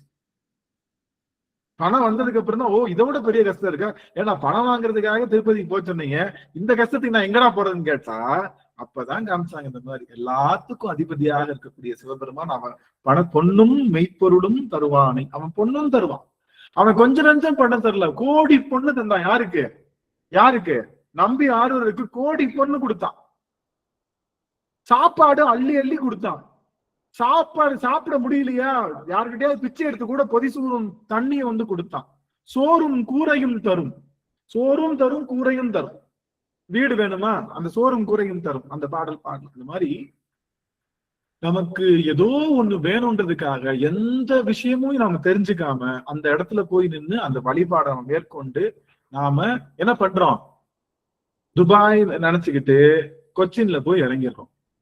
இதுதான் நம்ம எல்லாரும் பண்ணிட்டு இருக்கோம். கடைசி வரைக்கும் நம்ம துபாய்க்கு போகவே முடியாது, சேக்கு ட்ரெஸ்ஸை போட்டு. அதனால தாத்பரியங்களை நீங்க தயவு செய்து உடைக்காதீங்க. ஆர்டிபிஷியல் இன்டெலிஜென்ஸ்ல நிறைய வருது. இன்னைக்கு பாத்தீங்கன்னா முருகனுக்கு என்ன போடுது, முருகனால நெத்தியில நாமத்தை போட்டது பாத்தீங்களா, முருகர் போட்டோ நீங்க பாத்தீங்கன்னா எல்லா முருகர் போட்டோ நெத்தியில ஒரு நாமத்தை போட்டு வச்சிருக்கு. தயவு செய்து ஏஐல போட்டோ ஜென்ரேட் பண்ணாது, ஏஐல இறைவனுடைய போட்டோ ஜென்ரேட் பண்ணாதீங்க. கவனிக்கிறீங்களா, ஏஐல ஆர்டிபிஷியல் இன்டெலிஜென்ஸ்ல யாரும் இறைவனுடைய போட்டோவை ஜென்ரேட் பண்ணாது, ஏன்னா தப்பா கொடுக்குது. சிவபெருமான் கையில என்ன கொடுக்குது, வேற ஏதோ கொடுக்குது, முருகன் கையில கோடாலிய கொடுக்குது, பாத்துறீங்களா, முருகன் கோடாலி கொடுக்குது, முருகனுக்கு நெத்தியில நாமத்தை போட்டுருது, அதுக்கு தெரியல, அதுக்கு எல்லாம் நிறைய பேர் இதுதான் சாமி போல, அதுக்கு அது தெரியாது. அதனால அதெல்லாம் பண்ண தாத்பரியத்தை யாரும் அழிக்க வேண்டாம். நான் அடியேன் சொல்ல வந்தது என்னன்னா, நாம இந்த பிறவியில இங்க வந்தது எதுக்காக அப்படின்னா தங்குறதுக்காக இல்ல, தாண்டி போறதுக்காக வந்திருக்கோம். தாண்டி போகிறதுக்காக, தாண்டி போறதுக்கு கேசவம்மா மியூட் பண்ணிக்கலாம், எப்படி அன்மியூட் பண்றாங்கன்னு தெரியல எல்லாம். சரி, ஆக நாம இங்க வந்தது நாம எல்லாம் வழிப்போக்கர்களே, நாம இங்க சீட்டு வாங்கிட்டு அங்க போறோம், டிரான்சிட் ஆகுறோம். இந்த இடத்து கண்ட்ரில இருந்து இன்னொரு கண்ட்ரி இடையில வர்றப்போ ஒரு டிரான்சிட் இருக்கணும், அந்த மாதிரிதான் வரும். இங்கேயே தங்கிட முடியாது, இங்க நம்மளுக்கு பாஸ்போர்ட்டும் கிடையாது, ஒன்றும் கிடையாது, புரியுதுங்களா? அதனால அந்த உணர்வை பெருக்கிக் கொள்ளும். இன்னொன்னு, சம்பிரதாயங்களை மீறி நாம வழிபாட்டு முறைகளை செய்வது என்பது அடிநாத வேரை அறுப்பதற்கு சமம்.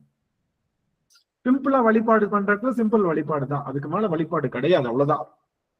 நடராஜருக்கு அவருடைய 5 கரங்களையும் 5 விஷயங்களையும் மறைக்கிற மாதிரி மாலை போடவே கூடாது, சன்னமா இருக்கணும் மாலை, சன்னமா இருக்கணும். அவருக்கு தூக்கிய கரம், வீசிய கரம், தூக்கிய திருவடி, ஊன்றிய திருவடி, டமருகம், அதுக்கப்புறம் அந்த அழல் ஏந்திய கரம், இதெல்லாம் தெளிவா தெரியணும். தலையில இருக்கக்கூடிய அந்த எலும்பு தெரியணும், கங்கை தெரியணும், காது குலை தெரியணும், அவனுடைய தொடை தெரியணும், அவனுடைய கால் தெரியணும், கீழே இருக்கக்கூடிய முயலகன் தெரியணும், சுத்தி இருக்கக்கூடிய அந்த அந்த சுடர்கள் 51 சுடர்கள் தெரியணும். இதெல்லாத்துக்கும் பொருள் இருக்கிறனால இத பார்க்கிறப்போ ஆட்டோமேட்டிக்கா அந்த பொருள் நமக்குள்ள போய்கிட்டே இருக்கும். சொல்லாமலே அந்த பொருள் இதெல்லாம் மறைச்சிட்டு சாமிக்கு மேக்கப் போடுறோம், சாமிக்கு அலங்காரம் பண்றோம்னு சொல்லி இதெல்லாம் மறைச்சிட்டு நாம கும்பிடுறது அப்படிங்கிறது தாத்பரியத்தை மறைக்கிறது. ஹால் டிக்கெட்டை கிழிச்சு போட்டு எக்ஸாம் ஹாலுக்கு போற மாதிரி, என்னைக்காவது எக்ஸாம் எழுத முடியுமா? ஹால் டிக்கெட் இல்லாம எக்ஸாம் எழுத முடியாத மாதிரி இந்த தாத்பரியங்களை உடைக்க கூடாது. நான் திரும்ப திரும்ப இதை நான் சொல்லிட்டு இருக்கேன் அடியார்கள் எல்லாருக்குமே இதை நான் சொல்றேன். என்னன்னா, நாம நம்மளுடைய பகட்ட காட்டுற பக்தியை பெருமான் விரும்புவதே இல்லை, எந்த இடத்துலயும் விரும்புது.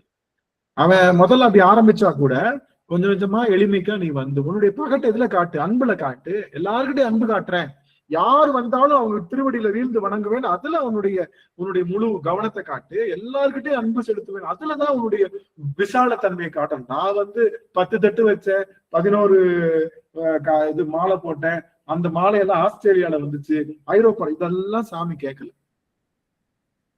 அதுக்காக புற வழிபாடு செய்யாமல் இருக்கக்கூடாது. என்ன பாருங்க எல்லாரும், பாருங்க ஒரு நிமிஷம் எல்லாரும்.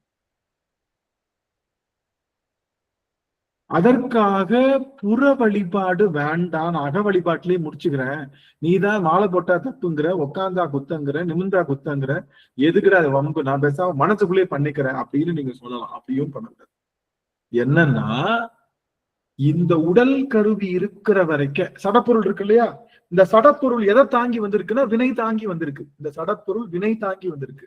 இந்த சடப்பொருள் இருக்கிற வரைக்கும் நாம சடப்பொருளை வைத்து நம்ம பூசணை செய்ய, வெளிப்புறமா இருக்கக்கூடிய எல்லாமே சடப்பொருள் தான். அந்த பூசணையின் மூலமாக இந்த வினைக்கு வினை, அவ்வினைக்கு இவ்வினைன்ற மாதிரி அவ்வினைக்கு இவ்வினையாக மாறும்.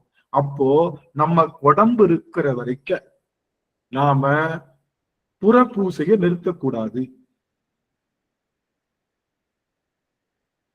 சுருக்களவுலையாவது இருக்கணும், ரொம்ப பெரிய அளவுல வைக்க வேண்டாம், சுருக்களவுலையாவது 8 போற்றி. வேற்றாகி விண்ணாகி நின்றாய் போற்றி, மீளாமே ஆளென்னை கொண்டாய் போற்றி, ஊற்றாகி உள்ளே ஒளித்தாய் போற்றி, ஓவாத சத்தத்து ஒளியே போற்றி, ஆற்றாகி அங்கே அமர்ந்தாய் போற்றி, ஆரங்கம் நாள் வேதம் ஆனாய் போற்றி, காற்றாகி எங்கும் கலந்தாய் போற்றி, கையிலே மலையானே போற்றி போற்றி. சத்தமா பாடணும், நாக்க கொடுத்ததே அதுக்காக தான். கைகால் கூப்பித்துளிர், கண்கால் காணீர், மூக்கே நீமுரலாய், வாயே வாழ்த்து கண்டாய், கால்களால் பயனென்கொண் திருக்கோயில் வளம் வருதல், கைகளால் எனப்பெண் கூப்பித் தொழில். அப்படி எல்லாம் இருக்கிற வரைக்கும் அந்த கொடுத்ததுக்கு நாம் என்ன பண்ணணும், அதை வச்சு நம்ம வழிபாடு புறத்துல செஞ்சுதான் ஆகணும். ஆன்மா இருக்கிற வரைக்கும் ஆன்மார்த்த பூசை பண்ணணும், உடம்பு இருக்கிற வரைக்கும் புற பூசை பண்ணணும். ஆன்மா எவ்வளவு நாளைக்கு இருக்கும்? ஆன்மா எப்பவுமே இருக்குங்கய்யா. அப்ப ஆன்மார்த்த பூசை எப்பவுமே இருக்கணும். உடம்பு எடுத்து வந்துட்டா இந்த உடம்பு பார்த்துச்சு, ஈக்கு புத்தி இருந்துச்சு. போன பிறவில நம்ம சிவபெருமான வழிபாடு பண்ணிட்டோம், ஏதோ விட்ட வர தொட்ட வர திரும்ப பிறந்துட்டோம், பிறந்துட்டோம். அதனால பெருமானை விட்டுறக்கூடாதுன்னு தன்னுடைய உடம்புல பெருமான் மேல அப்படியே ஊறி ஊறி ஊறி பூஜை பண்ணுச்சான். அதுதான் ஈங்கோய் மலை அப்படின்னு சொல்லக்கூடிய ஈங்கோய் மலை. எறும்பு பூசை பண்ண இடம் திருவெரும்பூர் அப்படின்னு சொல்லுகின்ற திருவெரும்பூர். நாரை, கொக்கு, புனுகு பூனை எல்லாம் பூசணை பண்ணிருக்கு. எல்லா உயிர்களும் பூசணை பண்ணிருக்கு. எல்லா உயிர்களும், எறும்புல இருந்து, யானையில இருந்து, சிலந்தியில இருந்து எல்லா உயிர்களும் பூசணை பண்ணி. அதனால நாம கண்டிப்பா காலையில எழுந்தோ மாலையில எழுந்தோ பூசணைய விட்டுறக்கூடாது. அடியன் விட்டுட்டேன், எவ்வளவு நாளா விட்டுட்டேன். நீ நம்புறா நம்புங்க, அகப்பூசை தான் பெருசு, அவ்வளவுதான். என்ன அதுக்கு மேல என்ன இருக்கு? அதுக்கு பூசை தான் பெருசு. அதனால ஒண்ணு புறப்பூசை தான் வேண்டான்னு அவன் இருப்பான், நான் இருப்பேன், பார்த்துக்கிட்டே உட்கார்ந்து இருப்போமே தவிர எதுவும் பண்ண மாட்டேன். நேற்றைய தினம் ஒரு உணர்வு, உயிர் உடம்பு இருக்கிற வரைக்கும் உடம்புன்றது கருவி இருக்கிற வரைக்கும் கருவிக்கு நீ என்ன பண்ண, இந்த சடம் இருக்கிற வரைக்கும் சடத்துக்கு நீ சடப்பொருள் தேய்க்கணும்னா என்ன வேண்டும்? ஒரு சடப்பொருளை தேய்க்கணும்னா என்ன வேண்டும்? ஒரு சடப்பொருள், இந்த மொபைல் இருக்கு, இந்த மொபைல் இதை தேய்க்கணும். எனக்கு என்ன வேணும்?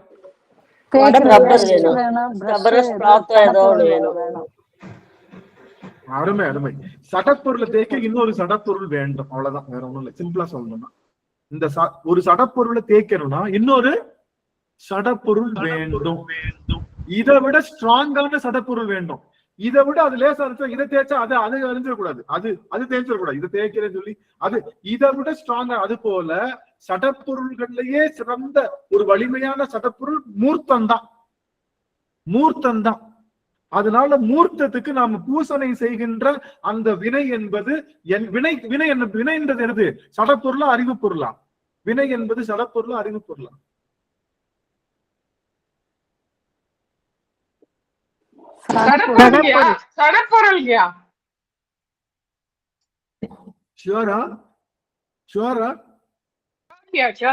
கண்டிப்பா ஒண்ணும் மாற்றுக்கிறது இல்லையே.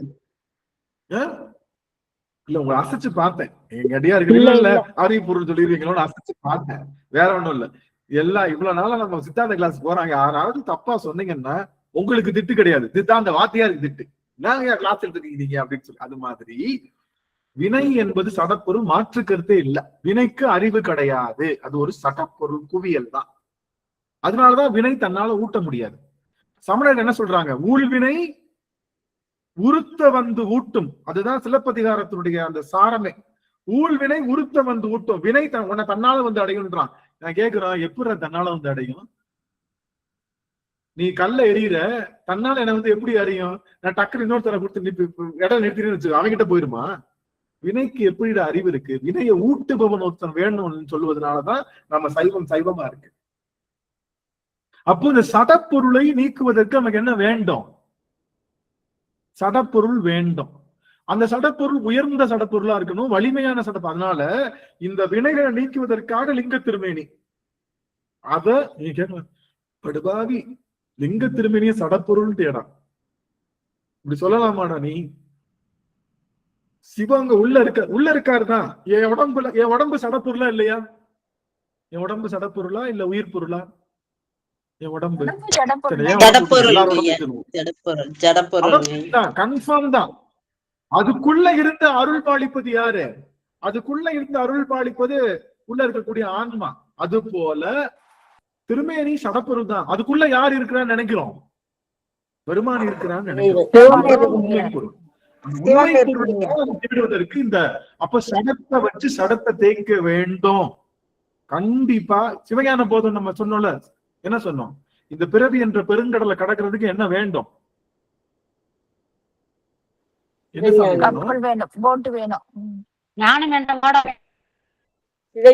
ஆமா, அதுக்கு தமிழ்ல என்ன பேரு? சிவஞான போதம். பிறவி என்ற பெருங்கடலை நாம் தாண்டுவதற்கு சிவஞான போதம் வேண்டும். ரைட்டா? இந்த போதத்தை பெறுவதற்கு அப்படியே பிளாக் அவுட் ஆயிடுச்சு. திடீர்னு எனக்கு என்ன நடந்துச்சுன்னே தெரியல. ஒரு நிமிஷம் சாமி,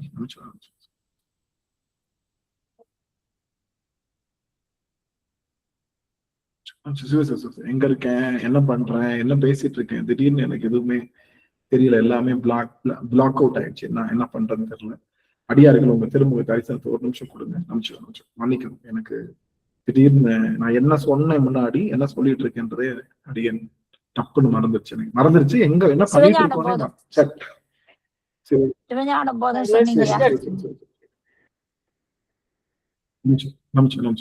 சிவஞான போதம் அப்படிங்கிறது நாம இந்த பிறவி என்ற பெருங்கடலை நீந்துவதற்காக பெருமான் கொடுத்த பெரும் கருணை. அந்த சிவஞான போதம் எப்ப கிடைக்கும் அப்படின்னா, மும்மலங்கள்ல இருந்து நாம நீங்குவதனால. அப்போ இந்த நான் சொல்ல வந்தது என்னன்னா, வந்துருச்சு, ஞாபகம் வந்துருச்சு. இந்த சிவஞான போதத்துடைய பொருள் என்ன? என்ன பொருள்?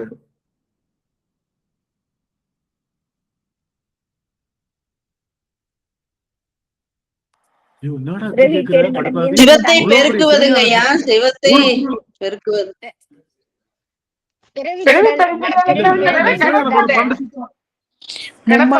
அடக்கி இறைவனோட இல்ல நான் என்ன சொல்ல வரேன்னா, நீங்க சிவஞான போதம் படிச்சிருப்பீங்க, 12 சூத்திரம் படிச்சிருக்கீங்களா? 12 சூத்திரத்துக்கும் எல்லாருக்கும் ஓரளவுக்கு தெரியும். எல்லாரும் சித்தாந்த கிளாஸ் போறவங்க தான், எல்லாருக்கும் 12 சூத்திரம் அத்துப்படி எல்லாத்துக்கும் ஓரளவுக்கு தெரியும். நீங்க சிவஞான போதம் கத்துக்கிட்டீங்கல்ல, என்ன சொல்லுது சிவஞான போதம் அப்படின்னு ஒரு வரியில சொல்ல சொன்னா, அத அப்படி சொன்னா தானே நம்ம படிச்சிருக்கோம், அர்த்தம் தெரிஞ்சிருக்கு. என்ன என்ன தெரிஞ்சிருக்கோம்? சிவஞான போதம் எதை சொல்லுகின்றது? இதான் கேள்வி. கொஞ்சம் யோசிங்க. பாசம் மூணையும் நீக்கி இறைவனோட கலக்கிறது. ஆஹா ஆஹா ரைட்டு, சூப்பர். மல்லிகா அம்மா சொல்லுங்க அம்மா, சொல்லுங்க அம்மா. சிவஞான போதம் வந்து என்ன பண்ணுது? நீங்க கையை உறுத்தினாங்க, அதான் கேட்டேன். இல்லையா, அந்த திருவாசம் எழுதற்கு எனக்கு ஒரு அழைப்பு வந்திருக்கு ஐயா. ஹலோ, சிவனை பற்றிய சிவாய் நமங்க ஐயா, சிவாய் நமங்க. கேட்க மாட்டேங்குது. முதல் 3 சூத்திரம் வந்து பதி இருக்குதுன்றத நிறுவருது.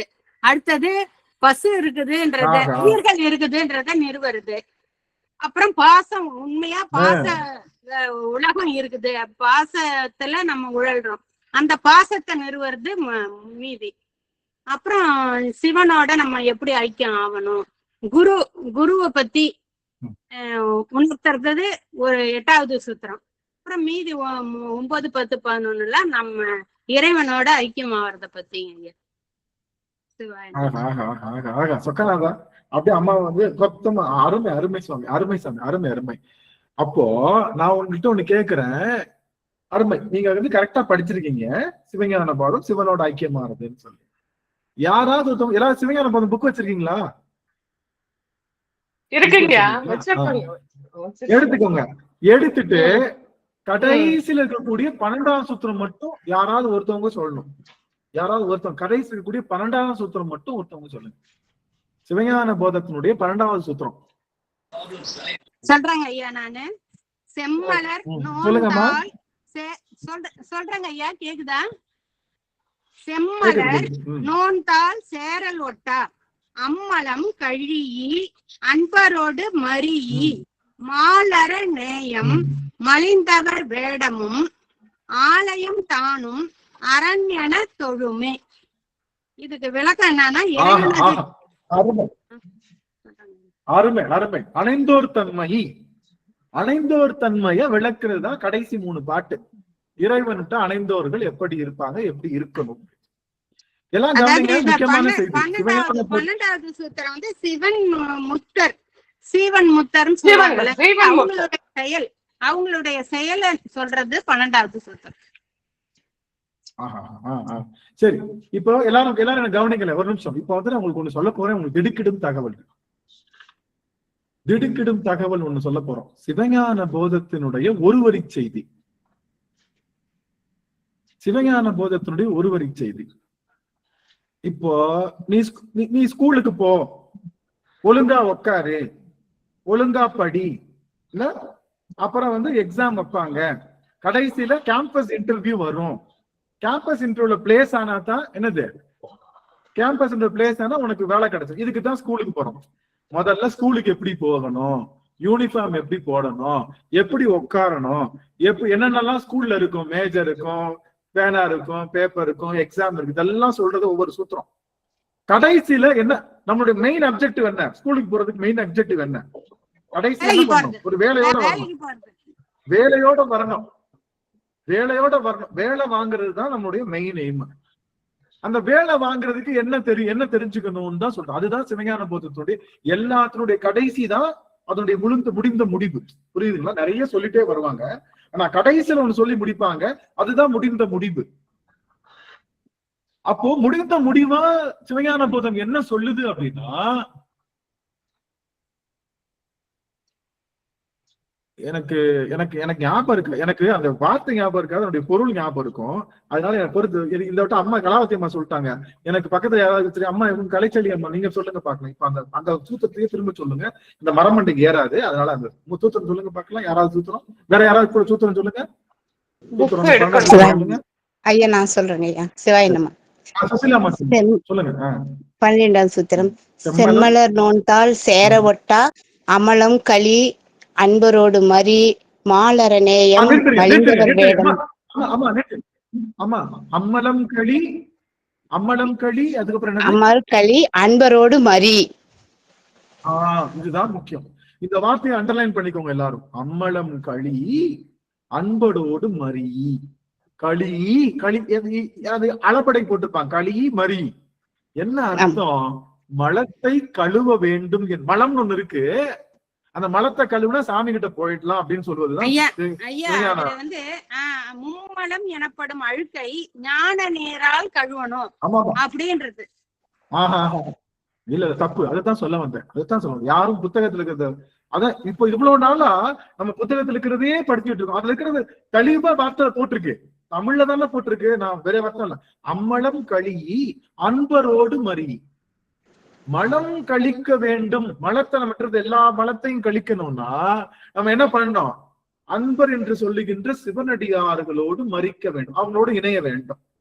அப்ப அடியாரோடு இணங்குவதுதான் என்னது? மலத்தை கழித்து பேருபாயம். அடியாரோடு சேர்வதுதான் மலத்தை கழித்துக் கொள்கின்ற பேருபாயம்னு சொல்றாங்க. அடுத்து மாலர வேடம் படிங்க. அடுத்த நான் 2 வரி படிங்க அம்மா. மாலர நேயம் மலிந்தவர் வேடமும் ஆலயம் தானும் அரணென தொழுமே. கடைசியில சிவபெருமான் யாருன்னு சொல்றாரு. யாரு சிவபெருமான் யாருன்னு நம்மளுடைய நம்ம ஐயா மெய்கண்டார் சொல்றார். மாலர வேடமும், அதுக்கப்புறம் சாமி மன்னிக்கணும், மலிந்தவர் வேடமும் மாலவர் நேயம், அப்படிதானே? மாலவர் நேயம் மலிந்தவர் வேடமோ ஆலயம் தானும் அரண் தொழுமே. சிவபெருமான் யார் தெரியுமா? மாலவர் நேயம். யாரு? சிவபெருமான் மேல காதலாகி கசிந்து உருகுகின்றவருடைய அன்பு. மலிந்தவர் வேடம். எது மலிந்திருக்கணும்? வேடம். மலிந்தவர் வேடம்னு என்ன அர்த்தம் தெரியுமா? வேடத்தை கஷ்டப்பட்டு போடக்கூடாது. வேடத்தை கஷ்டப்பட்டு போட்டா அது மலிவு கிடையாது. மலிவுன்னு என்ன அர்த்தம்? ஈஸியா கிடைச்சா அது மலிவுன்னு அர்த்தம், ஈஸியா. அது மாதிரி மலிந்தவர் வேடம் ஆலயம். ஆக சிவனையும் தொழணும், ஆலயத்துக்கும் போகணும், அன்போடையும் இருக்கணும், மலிந்தவர் வேடமும் இருக்கணும். இதுதான் சிவம்.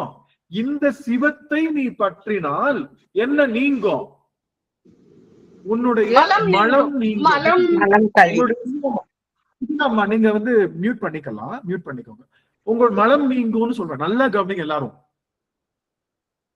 ஒற்றை வரி செய்தி சிவஞான போதத்தினுடைய ஒற்றை. அது வந்து என்ன சொல்லுதுன்னா, முதல்ல பதி இருக்கு, பசு இருக்கு, பாசம் இருக்கு. நீ என்ன பண்ணணும்? நீ மலத்தை பாசத்தை பிடிச்சு தொங்காத, பாசத்தை அறுத்துட்டு யார் கூட போய் தேர்ந்துக்கோ? சிவபெருமான் கூட சேர்ந்துக்கோ. இதுதான் மொத்த விஷயமே. அந்த சிவபெருமான சேர்ந்துக்கிறதுக்கு யாருதான் வேணும்? அடியவர்களுடைய திருக்கூட்டம் வேண்டும்னு அடியார் பெருமையை சொல்வதுதான் எது? சிவபெருமான் யாரு?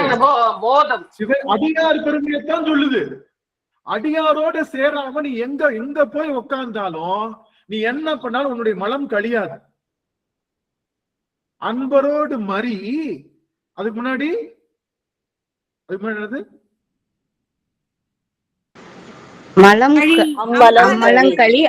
அன்பரோடு மரி. அம்மலம். அம்மலம்னா என்ன? உனக்கு பிடிச்சிருக்கிற மலங்கள் எல்லாம் கழிக்கணும்னா அன்பரோடு மரி. புரியுதா? அப்போ சிவஞான போதம் சொல்லுகின்ற ஒற்றை வரி செய்தி தொண்டரோடு கூட்டு நிக்கணும். தொண்டரோடு கூட்டு நிக்கிறத பத்தி தான் என்ன சொல்ல. சிவனடியார், அதுதாங்க சிவனடியார் திரு வேடத்தையும் சிவபெருமான திரு கோயிலையும் சிவபெருமான அடியார்களையும் பாவித்து வழிபட வேண்டும்.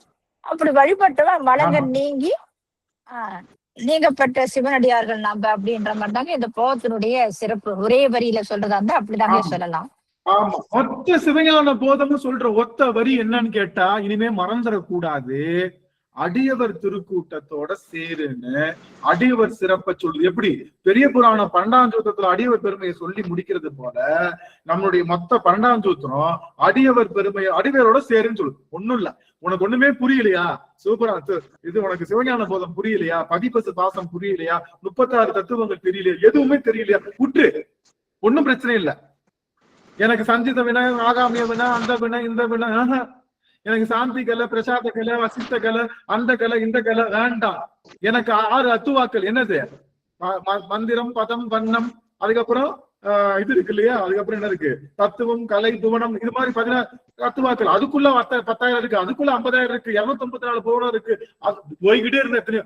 இதெல்லாம் கவலைப்படாத, ஒன்னும் புரியலன்னு கவலைப்படாத. உன் மலம் நீங்கணும், நீ அடியவர் திருவடியோட போய் சேர்ந்துரு, அவ்வளவுதான், முடிஞ்சு. இதுதான் சிவஞான போதம் காட்டுது. சிவஞான போதம் நான் படிக்க போறேன், இனிமே நான் அடியார் திருக்கூட்டத்துக்கு வரமாட்டேன்னு சொன்னா படிக்கிறது ராமாயணம், இடிக்கிறது பெருமாள் கோயில் வச்சுக்கோங்க. புரிஞ்சுக்கிட்டீங்களா?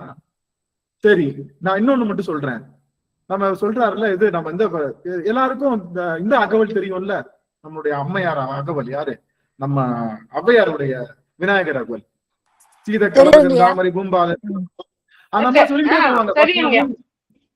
3 தூண், 3 முட்டிய தூணும், 4 பாம்பில் 4 உணர்த்தி, குண்டலி அதனில் கூடிய சபை, விண்டல் மந்திரம் வெளிப்பட வைத்து, மூலாதாரத்து 3 கல்லை, கால எழுப்பும் கழுத்தறி வைத்து, அப்படியே போயிட்டே இருக்கும்.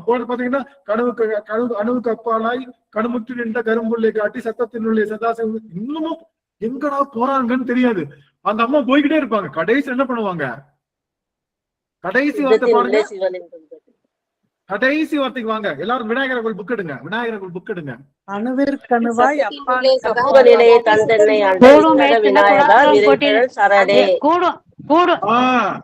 எல்லாத்தையும் சொல்லிட்டு அம்மா என்ன சொல்லுவாங்கன்னா, ஆமா ஆமா, அதான் அந்த வார்த்தை தான் முக்கியம். மியூட் பண்ணிக்கலாம். இல்ல கரெக்ட் கரெக்ட், தெரிஞ்சிருச்சு. அடியாருக்கு மியூட் பண்ணிக்கலாம். இவங்க அம்மா சொல்லிட்டே வர்றப்போ, குண்டலிய நிறுத்து, 3 மண்டலத்தை நிறுத்து, நீ கீழே இருக்கக்கூடிய தத்துவங்களை சரி பண்ணு, சதாசிவ தத்துவத்தை கேளு, உன் வாக்கும் மனமும் இல்லா மன உலகம் தேக்கு. முடியாத விஷயமா சொல்லிட்டே இருப்பாங்க. இதெல்லாம் முடியாது.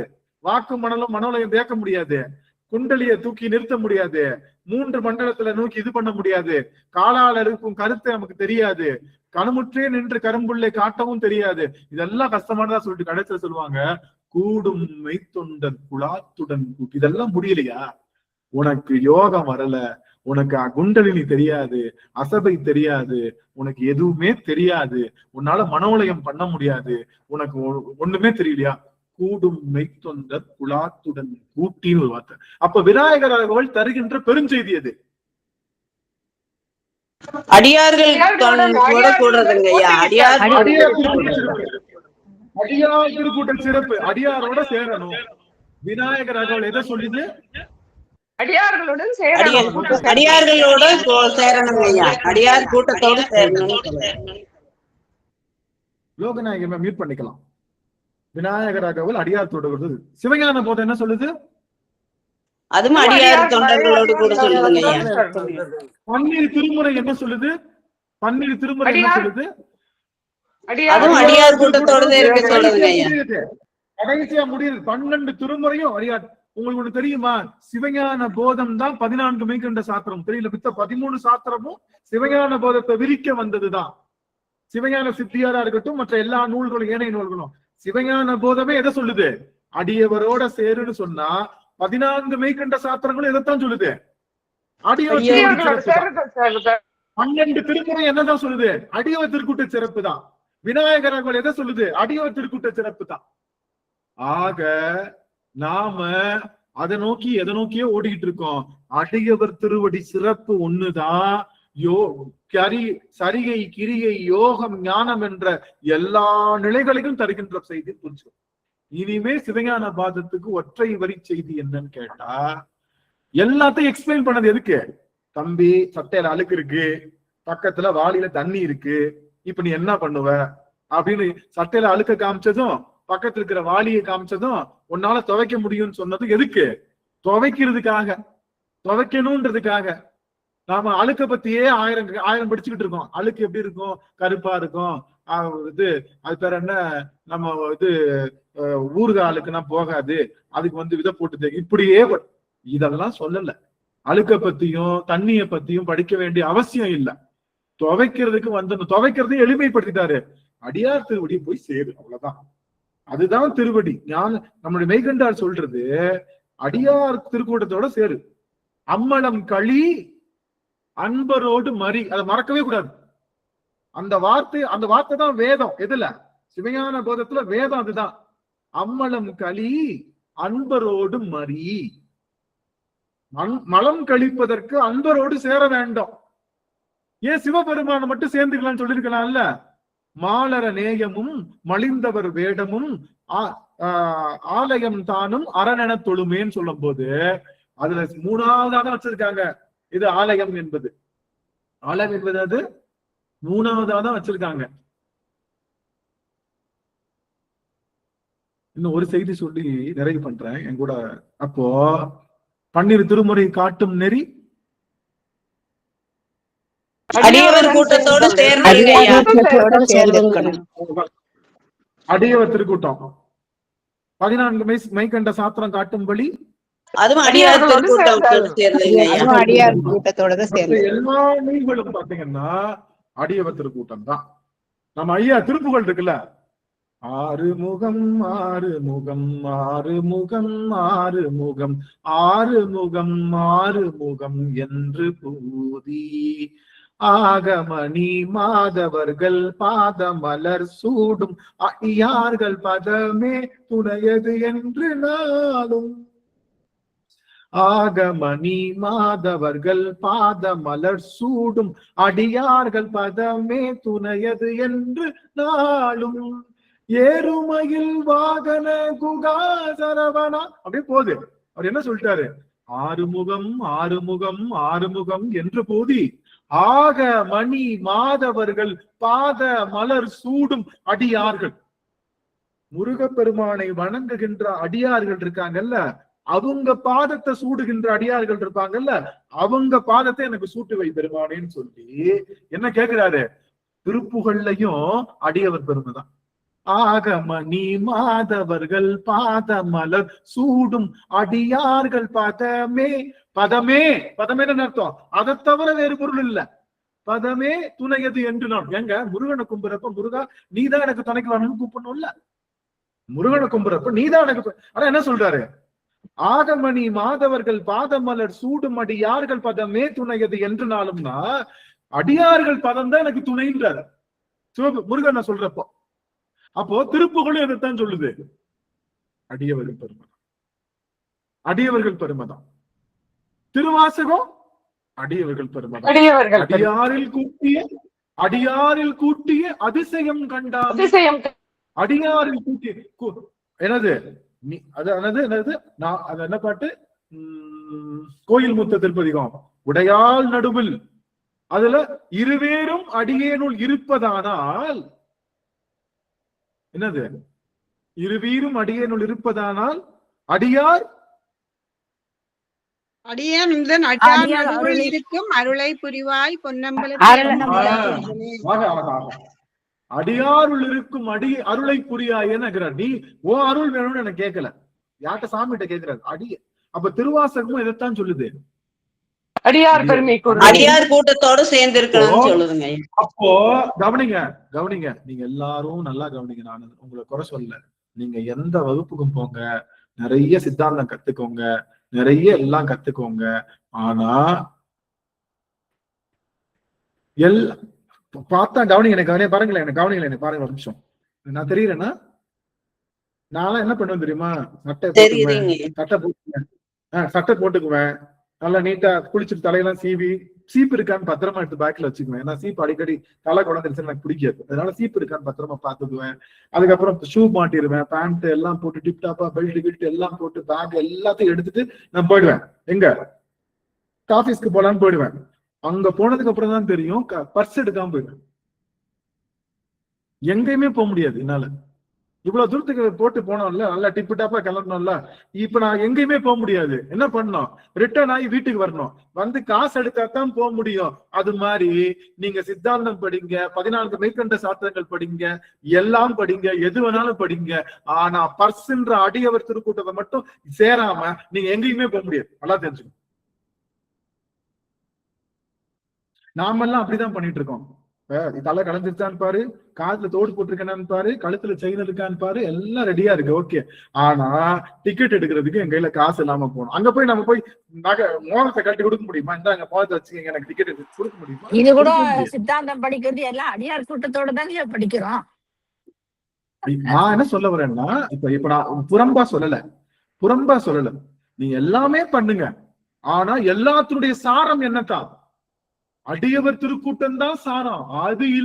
அது பிரேக் ஆகுது, அது உங்களுக்கு வரல அப்படின்னா எந்த விஷயமும் நம்மளுக்கு பயனளிக்காதுன்னு சொல்ல வரேன். இதுக்கு மேல நான் எப்படி சொல்றது? நான் தவறு இப்ப இதெல்லாம் நான்லாம் சித்தாந்தம் படிக்காமலாம் நான் உங்ககிட்ட சொல்லிட்டு இருக்கேன். சித்தாந்தம் படிங்கன்னு தான் சொல்றேன்.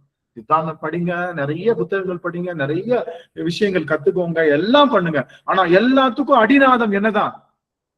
அடியவர் கூட்டத்தோட தொடர்பு இருக்கணும். அம்பலம் களி அமர் அடியார் இணக்கந்தான் மலங்களை கழிக்கின்ற ஒரே இடம்.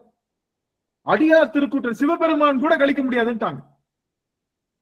அதனால இறைவனுடைய திருவடி கோயிலுக்கு கண்டிப்பா போகணும். அதை சொல்லிட்டாரு, கோயிலுக்கு போகணும். யாராவனா இருந்துக்க. சீவன் முக்தர்களுடைய நிலைமையே இதுதான். சிவபெருமான் டெய்லி பார்த்து என்னப்பா நல்லா இருக்கியா, எப்படிப்பா இருக்க அப்படின்னு கேட்டுட்டு இருந்தாலும், நேர்லயே சிவபெருமான் வந்தாலும் நீ யாரு கூட தான் போய் சேரணும்? உன் மலத்தை கழுவுறதுக்கு அடியார்கள் திருக்கூட்டத்தோட சேரணுங்க. சரி, இவ்வளவு தூரம் சொல்லிட்டோம். இன்னும் 2 நிமிஷம் தான் இருக்கு. சடையிடை கங்கை தரித்தாய் போற்றி, அதை சொல்லிடணும்ல. என்னுடைய விஷயம் என்ன தெரியுமா? நல்லா கவனிங்க. அடியவருடைய சிறப்பும் சிவபெருமானுடைய சிறப்பும் உங்களுக்கு எப்படியாவது ஏத்திடணும். உங்ககிட்ட எப்படியாவது ஏத்திடணும். அதை தவிர வேறு பொருள், பெரிய பொருள் இல்லவே இல்லை.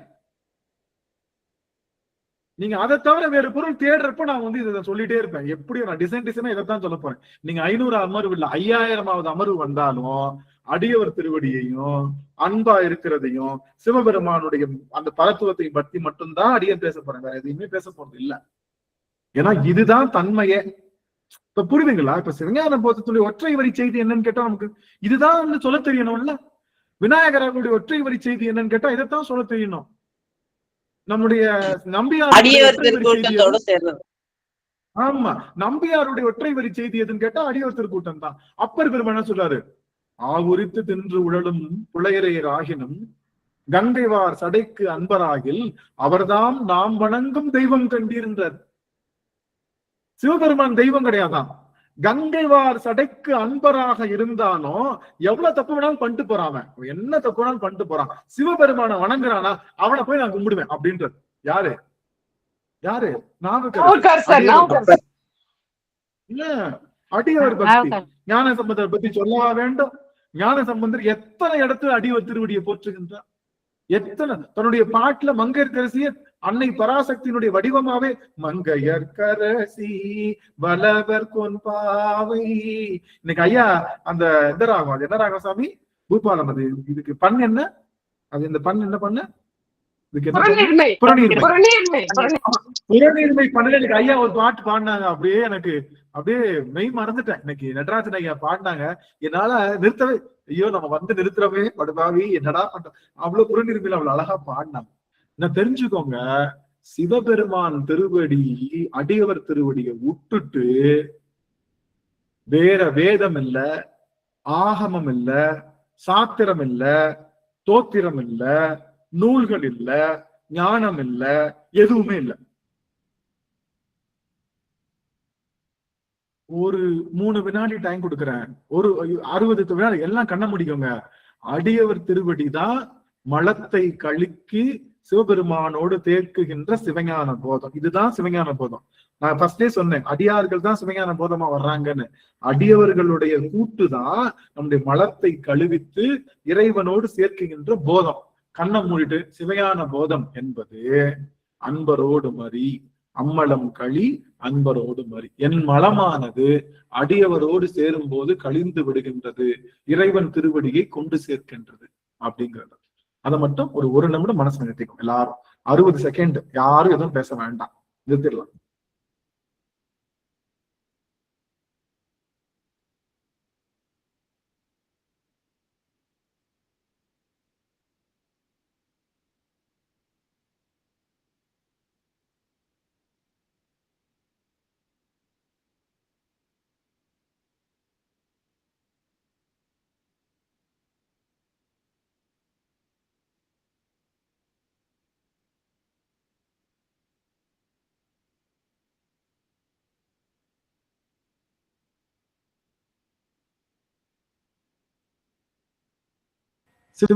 சொக்கநாதா அடியவர்கள் எல்லாம் இயல்புக்கு வந்துடலாம். ஏன் அப்படின்னா இப்ப சொன்ன விஷயம் உள்ளுக்குள்ள கான்சியஸ் மைண்டுக்குள்ள போய் சேரணும்.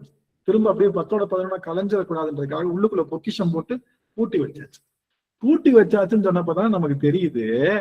அவங்க எல்லாரையும் ஒரு சாவி தேட சொன்னேன். எல்லாரும் தேடினீங்களா? இல்ல என்ன ஒரு பியூட்டினா, நாம சாவியை பத்தி பேசிட்டு உள்ள நுழையிறோம், கண்டிப்பா அது ஒரு சாவி கொத்து இருந்தது. நீங்க பாத்தீங்கன்னா தெரியல, அப்படியே அதே எனக்கு நெஞ்சு அடைச்சிருக்கு. அப்படியே நான் அப்பதான் அடியார்கள்ட்ட 11 மணி வரைக்கும் பேசிட்டு சாவி கொத்தை பத்தி பேசிட்டு உள்ளுக்குள்ள நுழையிறோம். பார்த்தா நம்ம குரூப்ல சாவி கொத்து படம் இருக்கு. என்ன பெருமானே, ஒரு சாவி கேட்டா இத்தனை சாவியை கொடுத்துருக்கிய அப்படின்னு சொல்லிட்டு உட்காந்துருந்தோம். சாவி கொத்தை தேடி இருக்க மாட்டேங்க, ஏன்னா உங்களுக்கு நிறைய வேலை இருந்திருக்கு. அதனால வெள்ளிக்கிழமைக்கு உங்களுக்கு ஒரு டைம் இருக்கு, சாவி கொத்தை தேடுங்க. சிவபெருமான் இடைமருதுரைய சாவி கொத்தை தேடி பாருங்க, கையை விட்டு தேடி பாருங்க, அது பெருஞ்செய்தியை உங்களுக்கு கொடுக்கும் அப்படின்னு சொல்லி சடைகிடை கங்கை தரித்தாய் போற்றி அம்பேல் தான். கண்டிப்பா அடுத்த அமர்வுல, வருகின்ற வெள்ளிக்கிழமை அமர்வுல சடையிடை கங்கை தரித்தாய் போற்றி பார்க்க போறோம். இன்னைக்கும் வழக்கம் போல பைபாஸ்ல போயிட்டோம். வண்டி எங்க போயிடுச்சு? பைபாஸ்ல போயிடுச்சு. அடியார்கள் தான் உண்மையான அர்த்தமே. திருவாசகத்தினுடைய முழு பொருளை அடியார் திருக்கூட்டத்தை சொல்றதுதான். எல்லாரும் சிவபெருமான் அடியார் திருக்கூட்டத்தை விவரிச்சு சொல்வதுதான் என்ன சொல்றாரு நம்ம விஷயம். அதனால அந்த அளவுல அடியேன் இந்த அமர்வனை நிறைவு செய்கின்றேன். மொத்தமா உங்களுக்கு சொல்ல வேண்டிய ஒரு கருத்து என்னன்னா, நமக்கு பிறவி என்பது கடல், நாம இங்க தங்க வரல. அது கடக்கிறதுக்கு போதம் கிடைக்குது, அது பேரு சிவஞான போதம். சிவஞான போதம் ஒன்றுமில்ல, அடியவர் திருக்கூட்டம் தான் சிவஞான போதம். அந்த அடியவர் திருக்கூட்டத்துல வந்த ஆணவம் கண்மம் மாய் என்ற மும்மலங்களும் கழிந்து நாம இறைவனோட கொண்டு போய் சேர்ப்பார்கள். புரிதுங்களா சாமி? இப்ப கவனிங்க. மேல சேரு விழுந்துச்சு, என்ன பண்ணுவாங்க? ஒருத்தவங்க கூப்பிட்டு குளிப்பாட்டுவாங்க. மேல சேரு கீழே சாக்கடையில விழுந்துட்டோம், பாருங்களேன், சாக்கடையில விழுந்துட்டோம். நம்மளை கூப்பிட்டு ஒருத்தவங்க என்னப்பா இப்படி சாக்கடை விழுந்துட்டேன்னு கூப்பிட்டு கழுவி விட்டுறாங்கன்னு வச்சுக்கோங்க. கழுவி விட்டு என்ன பண்ணுவாங்க? அப்படியே போயிட்டாங்கன்னா நமக்கு இன்னும் அந்த படப்படப்பு நிக்காது. கழுவிட்டு படப்படப்பா இருக்க, கொஞ்சம் போல தண்ணி குடி, கொஞ்சம் போல சாப்பிடு, வா அவங்க வீட்டுல போய் கொஞ்சம் போய் விட்டுறேன் அப்படின்னு. அது மாதிரி அடியார்கள் மலத்தை கழுவ மட்டும் செய்ய மாட்டாங்க, கழுவிட்டு சாப்பாடை கொடுத்துட்டு சிவபெருமான்கிட்ட கொண்டு போய் சேர்த்துருவாங்க. ரெண்டுமே செய்வாங்க. மலத்தையும் கழுவுவார்கள், திருவடி பேரையும் கொண்டு சேர்ப்பார்கள். அதுதான் அடியவர்களுடைய சிறப்பு. இதுக்கும் மேல அடியவர்கள் சிறப்ப கொஞ்சம் கூட டவுட் படாதீங்க. அடியார்களுடைய திருவடியை போற்றுங்கள், அதுதான் சிறந்த உபாயம். வேற எதுவுமே தெரிய தேவையில்லை. அதை விட சிறந்த உபாயம் இந்த உலகத்துல எதுவுமே. அடியார் திருக்கூட்டத்தை மறந்து வேற எந்த பெரிய நற்காரியங்களையும் நீங்க செய்திட வேண்டாம். அதனால உலகமே இடிஞ்சாலும் புதன்கிழமையும் வெள்ளிக்கிழமையும் வீட்டுல உட்கார்ந்தபடியே அடியவர் திருக்கூட்டம் சேருகின்ற வாய்ப்பு கிடைக்கக்கூடிய திருவாசக சிந்தனைக்கு எப்படியாவது வந்திருக்க சாமி அப்படின்னு உங்க திருவடியில வீழ்ந்து வணங்கி இந்த அளவுல நிறைவு செய்யும் முகமாக அம்மா அவர்கள் வாழ்த்து பாடல் நமச்சிவாய். சிவாய நம. திருச்சிற்றம்பலம். வான்முகில் வாழாது பெய்க மடிபலம் சுரக்க, மன்னன் போன்முறை அரசு செய்க, குறைவிலாத உயிர்கள் வாழ்க, நான் மறை அறங்கள் ஓங்க, நல்தவம் வேள்வி மல்க, மேன்மை கோயில் சைவ நீதி விளங்குக உலகம் எல்லாம், மேன்மைக்குள் சைவ நீதி விளங்குக உலகம் எல்லாம். திருச்சிற்றம்பலம். அனைத்து அடியார் திருடைய தாமரை சென்னிமே சுட்டி வணங்குகிறேன். சிவாய நம. நன்றிங்கய்யா. நன்றிங்க சுவாமி. அடியார்கள் யாரும் போயிட வேணாம், 2 நிமிஷத்துல முடிச்சு போயிடலாம். அடியார்களுக்கு ஏதேனும் கருத்துக்கள் சொல்லணும், உடன்படலாம், எதிர்படலாம், கேள்விகள் இருந்தா கேட்கலாம். நல்லா இருந்துச்சுன்னு சொல்லலாம், நல்லாவே இல்லை நீ என்னடா மனுஷனாடா நீ, திருவாசக சிந்தனைக்கு வந்த திருவாசகத்தை ஒரு வார்த்தை கூட பேசாம முடிச்சுட்டியே, நீ எல்லாம் ஒரு மனுஷ ஜென்மம் அப்படின்னு திட்டலாம். இல்ல அப்படின்னா நீங்க வந்து எல்லாரும் என்ன பண்ணலாம், சரி நல்லாதான் இருந்துச்சு, இது பயனுள்ளதா இருந்துச்சுன்னு சொல்லலாம். இல்ல எனக்கு ஒரு ஐயப்பாடு அப்படின்னு கேட்கலாம். ஆனா சொந்த கதை சோகதை யாரும் பேச வேண்டாம். உங்களுக்கான கால அவகாசம் 30 வினாடி இல்லது 40 வினாடிகள். நீங்க அன்மியூட் பண்ணி பேசலாம். வாய்ப்பு இருக்கிறவங்க பேசலாம். நமச்சிவாய். நீங்க முதல்ல கரம் உயர்த்தலாம். மீனாட்சி அம்மா பேசுங்க. மீனாட்சி அம்மா பேசிட்டு அப்புறம் கலைச்செல்வி அம்மா. மீனாட்சி அம்மா பேசுங்க. கலாவதி அம்மா. திருப்பூவல்லியில 2வது பாட்டு படிச்சேங்க ஐயா. அது சரியான்னு எனக்கு தெரியல. உங்களுடைய கேள்விக்கான பதிலும். எந்தை எந்தை எத்தாய் சுற்றம் மற்றுமெல்லாம் என்னுடைய பந்தம் அறுத்தென்னை ஆண்டு கொண்ட பாண்டிபிரான் அந்த இடைமருதில் ஆனந்த தெளிரும் கொந்தை பரவி நாம் பூவல்லி கொய்யாமோ. சரியாங்கய்யா? இல்ல இது அந்த கீ இல்ல, இது அந்த சாவி இல்ல. சரி, முயற்சிக்கு பாராட்டுகள். இதுதான் சொல்ல வந்தீங்களா? அம்மா கலாவதி அம்மா வாய்ப்பு. கலாவதி அம்மா பேசுங்க. நன்றி. கேளுங்க. இன்னைக்கு சொன்னதுல ஒரு புது வார்த்தை ரொம்ப பிடிச்சது என்னன்னா, உலகம்ன்றது நமக்கு எல்லாம் ஒரு இடம் தான், நிரந்தரமான இடம் கிடையாது, இடம் அப்படின்னு சொன்னீங்க. அது ஒரு புது வார்த்தையாவும் இருந்தது. இதன் உலகத்தை நிரந்தரமா நினைச்சின்னு காரு பங்களா அப்படின்னு சம்பாதிச்சுன்னு இதான் நிரந்தரம் நினைச்சின்னு இருக்கிறோமே, இது கொஞ்ச நாள் இருக்க போற இடம். அதுதான்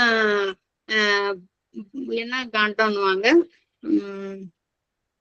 சித்தாந்தத்துல போக்கிய காண்டம்ன்ற மாதிரி அந்த வார்த்தை நீங்க சொன்னது இடம் அப்படின்னது ரொம்ப சிறப்புங்க ஐயா. நன்றிங்க சுவாமி. அங்கர் கண்ணி அம்மா அவங்க பேசலாம், அதுக்கப்புறம் கலாமா பேசுங்க. கலாமாவுக்கு வாய்ப்பு உண்டு. சரி, கலாமா பேசுங்க, அப்புறம் அங்கர் கண்ணி அம்மா பேசலாம். கலாமா பேசுங்க. ஆக்கையார் பயன் எண் அப்படிங்கிற ஒரு வருது இல்லையா? அந்த ஆக்கை என்பது உடலா என்ன? அதன் பொருள் தான் உடல் தான். ஆமா, ஆக்கை என்பது உடல்.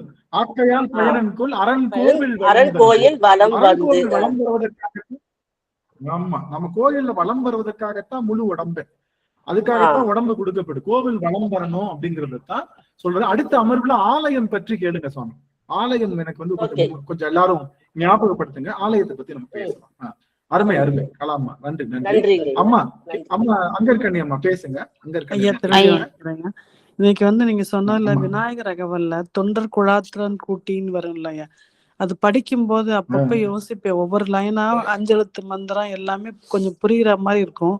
ஆனா நம்மளால இதெல்லாம் செய்ய முடியலன்னா கூட நம்ம அடியார் கூட்டத்துல இருக்கோம் அப்படிங்கிறது அது மனசுல அப்பப்ப போகும். அது இன்னைக்கு அது கரெக்ட் தாங்கிறது போச்சு. அதுக்கப்புறம் பாசத்தை விற்கிறது ரொம்ப கஷ்டமா தான் இருக்கு ஐயா.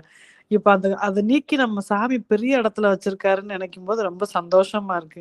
சில நேரங்கள் நடக்கும்போது நம்மள மீறி ஒரு வருத்தம் வருது. ஆனா அந்த வருத்தம் தேவையில்லாதுங்கிறது இன்னைக்கு நான் நல்லாவே இந்த கிளாஸ்ல ரொம்ப அனுபவம் பண்ணேன். அந்த விஷயத்த நம்ம தொண்டர் கூட கூடி இருக்கிறது தான் பெரிய பெரிய பெரிய இடம். அந்த இடத்த நம்ம கொடுத்துருக்கும் போது நம்ம மற்ற இடத்துல எல்லாம் யோசிக்க கூடாதுங்கிறது ரொம்ப நல்லா புரிஞ்சுது ஐயா. ரொம்ப சந்தோஷமா இருந்தது. சிவாயனம். நன்றி.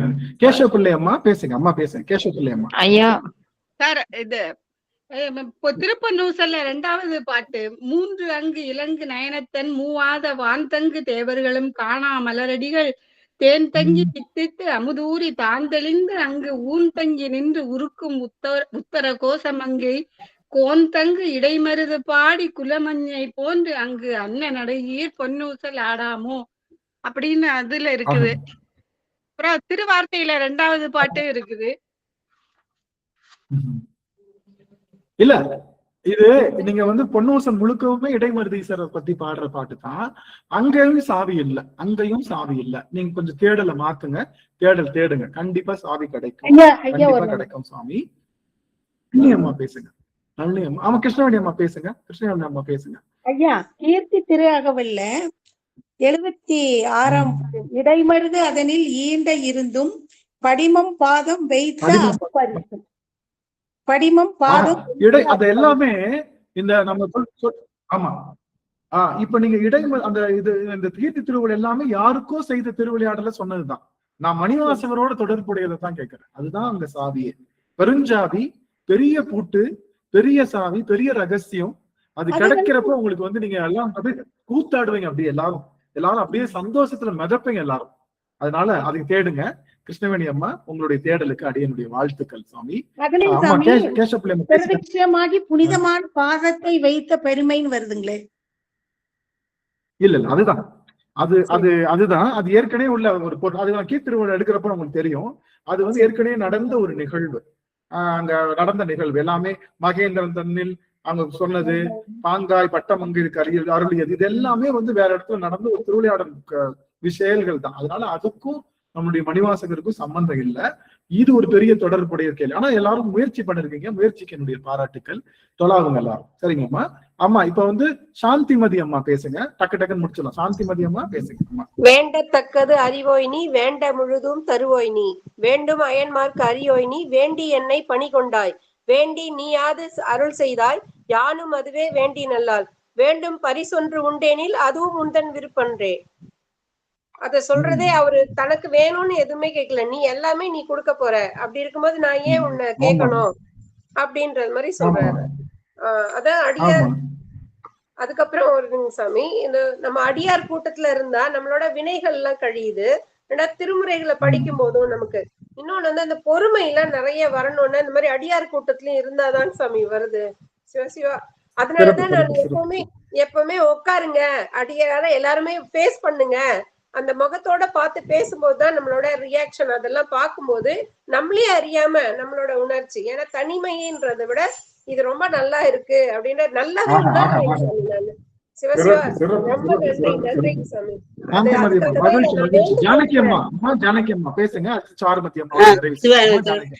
திரு ஏசருவுல இருக்கிறதுங்க ஐயா. மறுவினிய மலர்பாதம் மனதில் வளர்த்து உள் உருகி தெருவுதொறும் மிக அலறி சிவபெருமான் என்று ஏத்தி பருகிய நின் பரங்கருணை தடங்கடலில் படிவாமாறு அருள் எனக்கு எங்கு இடைமருதே இடங்கொண்டைமானே. அதாவது அவரை நினைச்சு உருகி நீ என்னோட நெஞ்சத்திலேயே நீ பதிஞ்சிட்டு இருக்கிற, அதனால எனக்கு ரொம்ப சந்தோஷமா இருக்கேன். அந்த சந்தோஷத்துல நான் தெருவுல நமச்சிவாயா நமச்சிவாயா சிவசிவான்னு கத்திட்டே இருக்கேன்.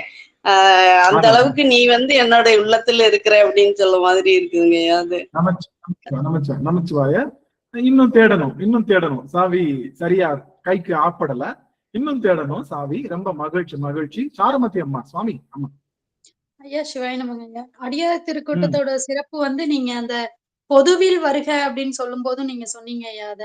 ஏன்னா ஐயா வந்து அங்க திருவடியை தீக்க தரமாட்டேன்னு சொல்லிட்டு பொதுவில் வருகன்னு சொன்னாங்க ஐயா. அப்ப வந்து மாணிக்கவாசக பெருமான் போய் சிதம்பரத்துல போய் சிதம்பரம் தான் அப்படின்னு நினைச்சிட்டு அங்க போய் தேடிட்டு இருக்காங்க. அங்கேயும் எங்க வர சொல்றாரு, அடியார்கள்லாம் உட்கார்ந்து ஒரு சேர தேவார திருமுறை பாடல்கள் எல்லாம் பாடிட்டு இருப்பாங்க, அந்த இடத்துக்கு வரணும் அப்படின்னு சொன்னது. இப்ப நீங்க சிவஞான போதத்துக்கு வந்து அடியாரோட சிறப்பு சொல்லும் போது அடியனுக்கு அந்த ஞாபகம் வந்ததுங்க ஐயா. ரொம்ப சிறப்பு. அப்புறம் வந்து கீழே மருதூருக்கு வந்துங்க ஐயா, அடியன் என்ன நினைக்கிறேன்னா, பெருமானே அங்க அவரே வந்து அந்த அந்தனர் பூஜை காசிக்கு போயிடுவாரு. பெருமானே வந்து அங்க வந்து அவரே அங்க வந்து தன்னைத்தானே பூசனை செய்து கொண்டாரு இல்லைங்கய்யா, அந்த சிறப்பு இருக்கு. அப்போ வந்து மாணிக்கவாசக பெருமானுக்கு எப்படி அது வந்து ரிலேட் பண்றதுன்னு அடியனுக்கு தெரியல. அந்த ஒரு இது மட்டும் அடியனுக்கு தெரியுங்கய்யா. பெருமான் வந்து அவங்க அங்க போயிட்டதுனால பெருமானே வந்து தன்னைத்தானே அங்க வந்து பூஜை பண்ணிக்கிட்டாருங்க ஐயா. அந்த ஒரு சிறப்பு அதுல. மகிழ்ச்சி. பார்மதி அம்மா இன்னும் சாவி அகப்படல, நீங்க வேற டைரக்ஷன்ல போயிட்டு இருக்கீங்க. வேற டைரக்ஷன் தான் கொஞ்சம் மாத்தணும், சுத்தமா யூ டர்ன் போடணும். நீங்க யூ டர்னே போடணும். தல புராணத்துக்கும் இதுக்கும் சம்பந்தம் இல்லை. மணிவாசகருக்கும் இடைமருதீசருக்கும் அகழ்ந்த மிகப்பெரிய சங்கதி. ஏங்க சாவின்னு சொல்லிட்டேன், அது பெரிய ரகசியம்னு சொல்லிட்டேன், ஈஸியா கிடைச்சிருமா என்ன? நீங்க என்ன நினைச்சிட்டு இருக்கீங்க? அப்படி கையை விட்டு தொலாங்கன்னா அப்படியே கிடைச்சிருன்னு நினைச்சீங்களா? அதெல்லாம் கிடைக்காதான். அம்மா நீங்க வந்து உருளணும், உருண்டு. ஆனா எளிமையாத்தான் இருக்கும், உருளணும். அது கிடைக்கிறப்போ கிடைக்கிறது. ஏன்னா இவ்வளவு தேடிட்டு நீங்க கிடைக்கும் பாருங்க, உங்களுக்கு தேடிட்டு கிடைக்கும்ல, அப்ப உங்களுக்கு ஒரு அனுப்பு சந்தோஷம். ஏன்னா நான் அடியன் 10 வருஷமா தேடினேன் ஏதாவது சாவி கிடைக்குமா. அந்த சாவி கிடைச்சப்ப சந்தோஷமா இருக்கு. சரிங்களா? ஒண்ணும் பிரச்சனை இல்ல, நீங்க தேடுங்க. ஏன்னா நீங்க தேடுற நிறைய எங்க திருவிடை மருதூர் வரும் திருவாசகத்துல ஒவ்வொரு வரியா பாத்துட்டு இருக்கோம்.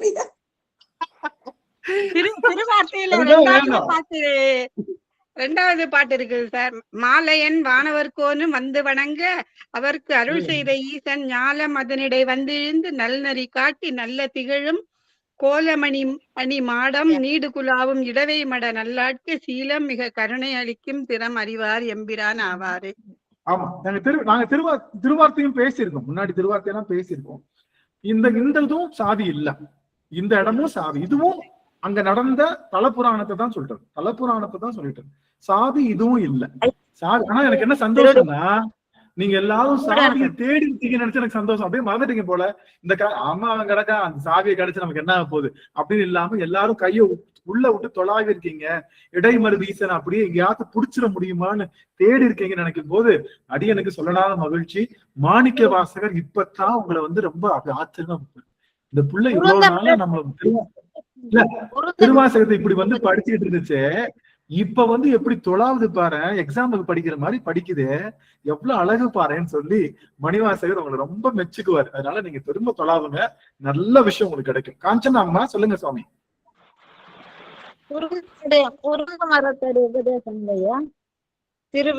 இல்ல இல்ல அது குருந்த மரத்தோட திருப்பெருந்துறை தானே, நம்ம திருவிடை மருத்துவரை பத்தி தானே பேசிட்டு இருக்கோம்.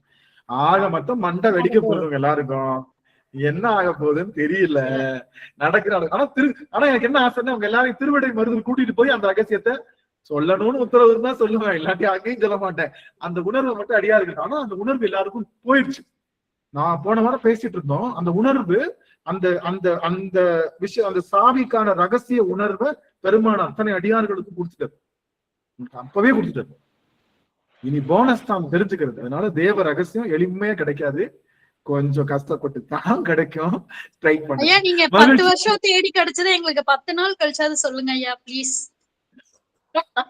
இல்ல திருவிடை மருதூர்ல தான் சொல்லணும்னு ஆசை. திருவிடை மருதூருக்கு வர சொல்லி அமர்வுல சொல்லிடுவாருமா, வர அமர்வுல வெள்ளிக்கிழமை ஐயா சொல்லிடுவாரு. நம்ம அடியார்கள் ஆவலா கேட்கக்குள்ள தள்ளி எல்லாம் போட மாட்டாரு. ஐயா மகாலிங்கேஸ்வரர் சொல்ல வச்சிருவாங்க ஐயா. இல்ல இல்ல இல்ல உங்களுக்கு என்னன்னா எனக்கு சொல்லக்கூடாதுன்னு உத்தரவு. ஏன்னா சொல்லிட்டா நீங்க தேட மாட்டீங்க. நீங்க தேடுறப்போ நிறைய விஷயங்கள் புலப்படும், நிறைய. அதுதான் என்னுடைய நோக்கமே. நீங்க தேடுறப்போ நாங்க திருவாச சிந்தனைக்கு வந்துட்டோம்பா. அது ஒரு குருவினுடைய உபதேசம் தான் எங்களுக்கு. நாங்க தேடல, தேடிட்டோம். ஆனா அது சாவி இல்ல இல்ல இல்ல இந்த பதில் தான் வருது. அதனால நீங்க தான் சொல்லணும் எங்களுக்கு அந்த ரகசியத்தை. நாங்க ஈஸியா அப்படியே வாழைப்பழத்தை உரிச்சு கொடுத்தது அப்படியே வாயில வாங்கி போட்டுப்போம், அவ்வளவுதான் விஷயங்க.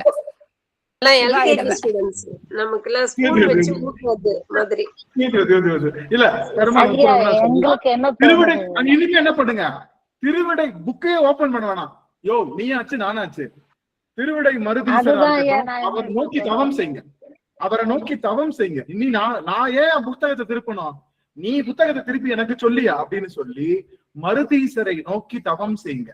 தவம் செஞ்சு அந்த தவத்தினாலே நீங்க என்ன பண்ணுங்க, அந்த பொருளை பெறுங்கன்னு சொல்லி எல்லாருடைய திருவடி தாமரைகளையும் பல்காலம் வீழ்ந்து வணங்கி தொழுது, என்னை திட்டாதீங்க, கல்லெடுத்து அடிக்காதீங்க, என்னடா திருவாசக சிந்தனை நடத்தி திருவாசக சிந்தனை பத்தி ஒரு வார்த்தை கூட பேசாம, எனக்கு அது இல்ல. அடியார் திருவடியை பத்தி பெருமை பேசுறதுக்காக மட்டும்தான் வந்திருக்கேன். அதுல இதெல்லாம் கொஞ்சம் கொஞ்சம் அப்பப்ப விட்டு ஓட்டுவோம். அதனாலதான் மன்னிச்சுக்கோங்க.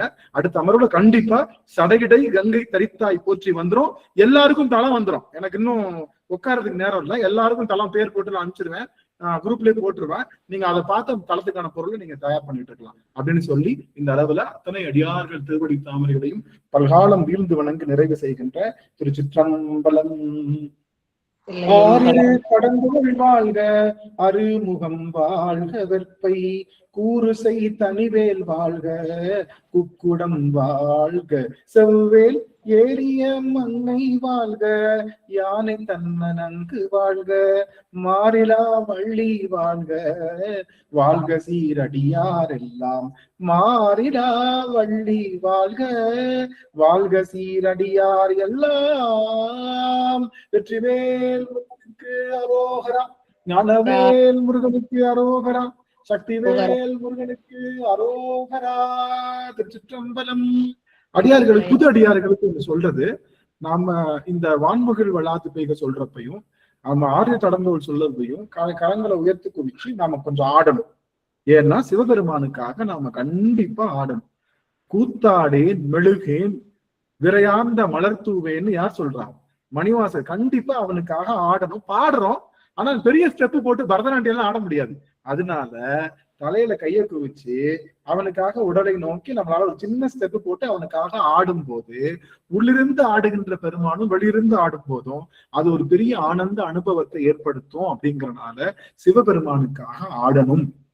அந்த ஆடுறதுக்காக ஒரு வாய்ப்பு தான் இந்த அதனால தலையில அடிக்கன்னு சொல்றப்போ நீங்க பாத்தீங்கன்னா தலையில ஆறு தரத்தோடு சொல்றப்போ நான் தான் மயிலு, நடுவுல எங்க அப்பா உட்கார்ந்துருக்கான், சைடுல வள்ளியும் தெய்வானை தாயாரும் அமர்ந்திருக்காங்க, அவங்க தூக்கிட்டு போறப்ப கூத்தாடிட்டு இருக்கேன்னு சொல்லி தன்னையே மயிலாக பாவித்து பெருமானுக்காக ஆடுகின்ற தருணம் தான் இந்த ஆரியர் கடந்தோல் வாழ்க்கை. அதனால எல்லாரும் வாய்ப்பு இருக்கிற எல்லாரும் முடிஞ்சவங்க எல்லாரும் ஆரியர் கடந்தோல் போது தலையில வச்சு ஒரு சின்னதா டான்ஸ் ஆடுங்க, ஆடணும். அது ஒரு உணர்வு, அது ஒரு உணர்வை ஏற்படுத்தும்ன்றதுனாலதான் நாம இதை பண்றோம். சரிங்களா? அது மகிழ்ச்சி. ஆக இந்த அளவுல இந்த அமர்வை நிறைவு செய்யறோம்.